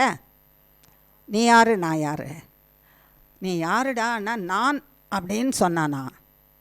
அவங்க அம்மா சொன்ன வார்த்தை ஞாபகம் வந்துருச்சான். யார் நானே? தேவனுடைய மனுஷன். என்ன ஒண்டர்ஃபுல் வார்த்தை பார்த்தீங்களா? உயிருள்ள வார்த்தை. ஒரு மனுஷனை அப்படியே நான் தேவனுடைய மனுஷன்னு ஞாபகம் வச்சுதான். நீ யாருடா என்கிட்ட வந்து முரண் பண்ண வர? என் கையில் இருக்க கத்தினாலே இல்லைன்னா என் கையில் இருக்க ரிவால்வர்னால இன்றைக்கோட உன் கதை முடிஞ்சிருச்சுன்னு. நீ யாருடானா, நான் தேவனுடைய மனுஷன்டா. நானுன்னு சொல்லி யாருன்னு சொல்லிட்டா, எதிர்த்து நின்னவன் கொலை செய்கிறேன்னு சொன்னவன் எல்லாம் ஓடியே போயிட்டான். நான் நிற்கலையே அந்த இடத்துல. ஏன் ஓடி போயிட்டான்? எப்படி வரும்? நான் தேவனுடைய மனுஷன் சொன்ன உடனே பயந்து ஓடிடுவாங்களா எல்லாரும்? நீங்கள் சொல்லுங்கள், உங்களுக்கு விரோதமாக இருக்கிறவங்க யாருக்காவது அங்கே வந்து நிற்கிறாங்க, இங்கே ஏதாவது வம்பு பண்ண வராங்கன்னு வச்சுங்க, நான் தேவனுடைய மனுஷன்டா அப்படின்னு போய் சொல்லுங்கள். என்ன பண்ணுவாங்க உங்களை? ஒரே க்ஷணம் 2 துண்டாக ஆகிட்டுருப்பீங்க. ஆமாவா இல்லையா? ஆமாம். ஆகையினால அவன் நான் தேவனுடைய மனுஷன் சொன்னதும் யார் வந்துட்டாங்களா அந்த இடத்துல? தேவன் வந்துட்டாராம். தேவன் வந்துட்டார். அவருடைய வல்லமை வந்தது. அவருடைய தேவ தூதர்கள் வந்துட்டாங்களா. அவங்க பார்த்து அவங்க முன்னால் நிற்க முடியாத ஓடி போயிட்டாங்களா எல்லாம். அதுக்கு பிறகு இவன் பேச்சு, இவன் எங்கே இருக்கிறான், எந்த இடத்துல இருக்கிறான் ஒன்றுமே தெரியாதான். எல்லாம் ஓடி போயிட்டாங்க. அங்கேருந்து அவன் சொல்ல ஆரம்பித்தானா, நான் தேவனுடைய மனுஷன். இவன் பார்க்குறான்ல, எல்லாம் ஒரே ஓட்டம், திரும்பி பார்த்துட்டு ஓடுறாங்களாம். இவன்கிட்ட என்ன இருக்குது? ஒன்றுமே இல்லை. கையில் இருக்கிற ரிவால்வரை கூட இவன் எடுக்கலை இன்னும். எதை பார்த்து ஓடுறாங்க? தேவனை பார்த்து ஓடுறாங்க. இவன் பார்த்து அப்படியே ஸ்டண்டாக நிற்கிறானா. என்ன இது? இவங்க ஓடுறாங்க. என்னை திரும்பி பார்க்குறாங்க. நான் நிற்கிற இடத்துல நின்றுட்டு இருக்கிறேன். ஓடவும் இல்லை, கையில் பட்ட கத்தியும் இல்லை, ரிவால்வரும் இல்லை. ஆனால் என்னை திரும்பி பார்த்து ஓடுறாங்களே, நான் எடுத்துகிட்டு வருவேன்னு பார்க்குறாங்களா என்னன்னு. விழுந்து இழைஞ்சி உன்னப்படி என்னப்படின்னு ஓடினவங்க தானா. அவன் தன்னை சுற்றி பார்த்துட்டு, நான் தேவனுடைய மனுஷன்டான்னு சொல்லிகிட்டே போய் அவங்க வீட்டில் பெல் அடித்தானான். யார் கவனிச்சிட்ருக்கிறீங்கன்னு பார்த்தேன். வாயை திறந்துட்டு எங்கேயாவது போயிட்டீங்களோ என்னமோ போல். வழக்கமாக வீட்டை வந்து என்ன செய்வான்? ஆமாம், வந்து நான் தேவனுடைய மனுஷன்தான்னு பெல் அடித்தானா. பெல் அடித்த உடனே அப்போவும் அந்த சோஃபாவில் இந்த ஹாலில் அந்த அப்பாவும் அம்மாவும் ஜெபம் பண்ணிட்டு தான் உட்காந்துருக்குறாங்களா. நேராக எழுந்து யாரோ பெல் அடிக்கிறாங்க அப்படின்னு திறந்த உடனே, மம்மி தேவனுடைய மனுஷன் வந்திருக்கிறேன் மம்மி. நானா? யார் வந்திருக்கிறேன்? மம்மி தேவனுடைய மனுஷன் வந்திருக்கேன். வந்து அப்படியே அவங்க மம்மி அம்மாவை கட்டி பிடிச்சிக்கிட்டானா. கட்டி பிடிச்சா எப்படி இருக்குதான் அந்த அவனுடைய ஸ்மெல்லு, குடி, கஞ்சா வாசனை, போதை பொருள், பல்லெல்லாம் கரை ஏறி போய் குளித்து எத்தனை வருஷம் ஆச்சோ தெரியல. தலையில் இருக்கிற பரட்டை இருக்கிற அந்த நாற்றம், உடுப்பில் இருக்கிற நாற்றம், மம்மின்னு கட்டி பிடிச்சோம் விடவே இல்லை. ஐயோ நார்தே நார்தேன்னு சொல்ல முடியுமா அம்மா? சொன்னால் என்ன கதி ஆகும்? இந்த இவனை தானே நான் என்னன்னு சொல்லியிருக்கிறேன், தேவனுடைய மனுஷன் சொல்லியிருக்கிறேன். இவனை யாருன்னு சொல்லியிருக்கேன்? தேவனுடைய மனுஷன்னு நான் சொல்லியிருக்கிறேனே. தேவனுடைய மனுஷனாக வந்தவனை நார்றேன்னு நான் எப்படி சொல்ல முடியும்? சொல்ல முடியாது. தேவனுடைய மனுஷன் வந்திருக்கேன் மம்மின்னு அவனே சொல்லிட்டான். அதனால் நான் கட்டி பிடிச்சி முத்தம் கொடுக்குறேன், இந்த நாற்றம் எனக்கு பொருட்டில்லைன்னு. சர்வபலமுள்ள இயேசு கிறிஸ்து பரலோகத்திலிருந்து இந்த நாற்றம் மிகுந்த உங்களையும் என்னையும் ரட்சிக்கிறதற்கு அவர் இறங்கி வந்து உங்களையும் என்னையும் இப்படி தான் கட்டி அணைச்சி மொத்தம் கொடுத்து அவருடைய இரத்தத்தினால நம்மளை கழுவி சுத்திகரித்து என் பிள்ளைன்னு சேர்த்து வச்சிருக்கிறாரு. எவ்வளோ பெரிய தேவன் இல்லை? அதுதான் தேவன் வசிக்கிற உள்ளம். அந்த அம்மாவை பார்க்கும்போது யாருன்னு சொல்லலாம்? இயேசுவோ. யார் அந்த அம்மா? இயேசுவோ. அந்த அம்மா வாயிலிருந்து வெளியே வந்த விளக்கு வெளிச்சத்தினுடைய வார்த்தை என்ன? தேவனுடைய மனுஷன். 10 வருஷம் 11 வருஷமும் எத்தனை முறை வந்திருப்பானோ அத்தனை முறையும் விசுவாசத்தை இழந்து போகாதபடிக்கு சொல்லி சொல்லி சொல்லி ஒரு நாள் வரும்போது அவனை கொல்லுகிறதற்கு அத்தனை பேரும் திரும்பி, யாருடா நீ எங்களுக்கு விரோதமாக எழும்புறதுக்கு? ஆனால் அவன் சொல்லும்போது நானுன்னு சொன்னபோது தான் அவனுக்கு ஞாபகம் வந்துருச்சு அம்மா சொன்னது, நான் தேவனுடைய மனுஷன். கர்த்தர் இறங்கி வந்து மூடி பாதுகாத்துட்டாரு. திரும்பி திரும்பி பார்த்து ஓடுறாங்க மம்மி. என்கிட்ட ஒருத்தருமே ஒன்றுமே இல்லை, என்னை பார்த்து ஏன் ஓடினாங்கன்னு தேவன் இருந்திருப்பாருப்பா. என்னைக்கு நான் தேவனுடைய மனுஷன் சொன்னியோ அன்னைக்கு தேவன் இறங்கி வந்து உன்னை காத்து கொண்டார். நீ தேவனுடையவன், வா மகனேன்னு கூப்பிட்டு போய் அந்த சோஃபாவில் உட்கார வச்சாங்களாம். அப்பா நான் தேவனுடைய மனுஷன் வந்திருக்கேன்ப்பா. ஆனால் அப்பாவை கட்டி பிடிச்சி ஒரு முத்தம் கொடுத்தானா. அப்பாவுடைய கண்ணில் கண்ணீராக வந்துட்டு இருந்ததா. நீ செத்து போடா, நீ செத்து போனியானா சபைக்கு சமுதாயத்துக்கும் என்ன இருக்கும்? சமாதானமும் விடுதலையும் இருக்கும்னு சொன்னமே. அவன் மாறி வந்திருக்கானே, எனக்கு கண்ணீராக வடிஞ்சுதான். அவனே போய் குளித்து முடித்து அவன் வீட்டில் இருக்கிற நல்ல பெஸ்ட்டு உடுப்பை எடுத்து போட்டு வந்து தலைமுடியெல்லாம் வெட்டி நீட்டாக்கி ஃபஸ்ட்டு பர்சன் இந்த சர்ச் போய் உட்காந்து அப்பாவுக்கு துணையாக அம்மாவுக்கு துணையாக ஆராதனை நடத்தினான். அப்படியே கர்த்தர் அவனில் தாய் தகப்பனையில் இருந்தது மட்டும் போல இல்லை, ரெட்டிப்பான ஆவியானவருடைய வல்லமையினால் நிரப்பி அப்பா அவங்க ஸ்தாபித்தது 2 சபை. அந்த மகன் தேவனுடைய மனுஷனே என்று அழைக்கப்பட்ட அந்த துன்மார்க்க பிள்ளை 11 சபையை ஸ்தாபித்தானா. 11 சபை. அங்கே பக்கத்து வீடு இல்லை. இங்கே இந்த பக்கத்தில் ஒரு ஜபம் சபை, அந்த பக்கத்து வீட்டில் ஒரு ஜபம் சபை இல்லை. டிஃப்ரெண்ட் பிளேசஸ், விதவிதமான வித்தியாசமான பேர். ஒன்றை நான் அப்படி பார்க்கணுன்னு கர்த்தர் விரும்புகிறாரு. அப்படி சொல்கிறாரே, நம்ம அப்படி மாறுவோமா? இயேசுவை பார்ப்பாங்களா? இப்போ நம்மக்கிட்ட கர்த்தர் என்ன கேட்குறாரு? நீ போய் கோயில் கட்டுன்னு நம்மகிட்ட சொல்ல. உங்கள்கிட்ட இருக்கிற பிள்ளைய கட்டு, உங்கள்கிட்ட இருக்கிற மகளை கட்டு, உன்னை கட்டு. கோயிலா? நான் வந்து வாசிக்கிறேன். உன் மகனை கட்டு, மருமகளை கட்டு, பேர பிள்ளைங்களை கட்டு, பேத்தியை கட்டு, சின்ன குட்டி பிள்ளைங்களை கட்டு. தேவ வார்த்தையினாலே அவர்களை சொல்லி அவர்களை கட்டி எழுப்பு. அவர்களுக்குள்ளே நான் வசிக்க விரும்புகிறேன். உன்னை பார்க்கும்போது தேவனுடைய மகளே, தேவனுடைய ஸ்திரீயே, தேவனுடைய புருஷனே, தேவனுடையவனே என்று சொல்லி சர்வ வல்லமுள்ள தேவன் கர்த்தருடைய நாமத்துக்கு மகிமையாக ஜீவிக்கும்படிக்க வைப்பாருன்னு ஒப்பு கொடுக்கலாமா? கர்த்தர்கிட்ட என்னை அப்படியே நடத்துங்க ஆண்டவரே, என்ன ஒப்பு கொடுத்துடலாமா? சர்வ வல்லமுள்ள தேவனே, ஒரு தேவனுடைய மனுஷன், அவன் தேவனுடைய மனுஷனாக இல்லை, தாயினுடைய விசுவாசம், தேவனுடைய விருப்பம்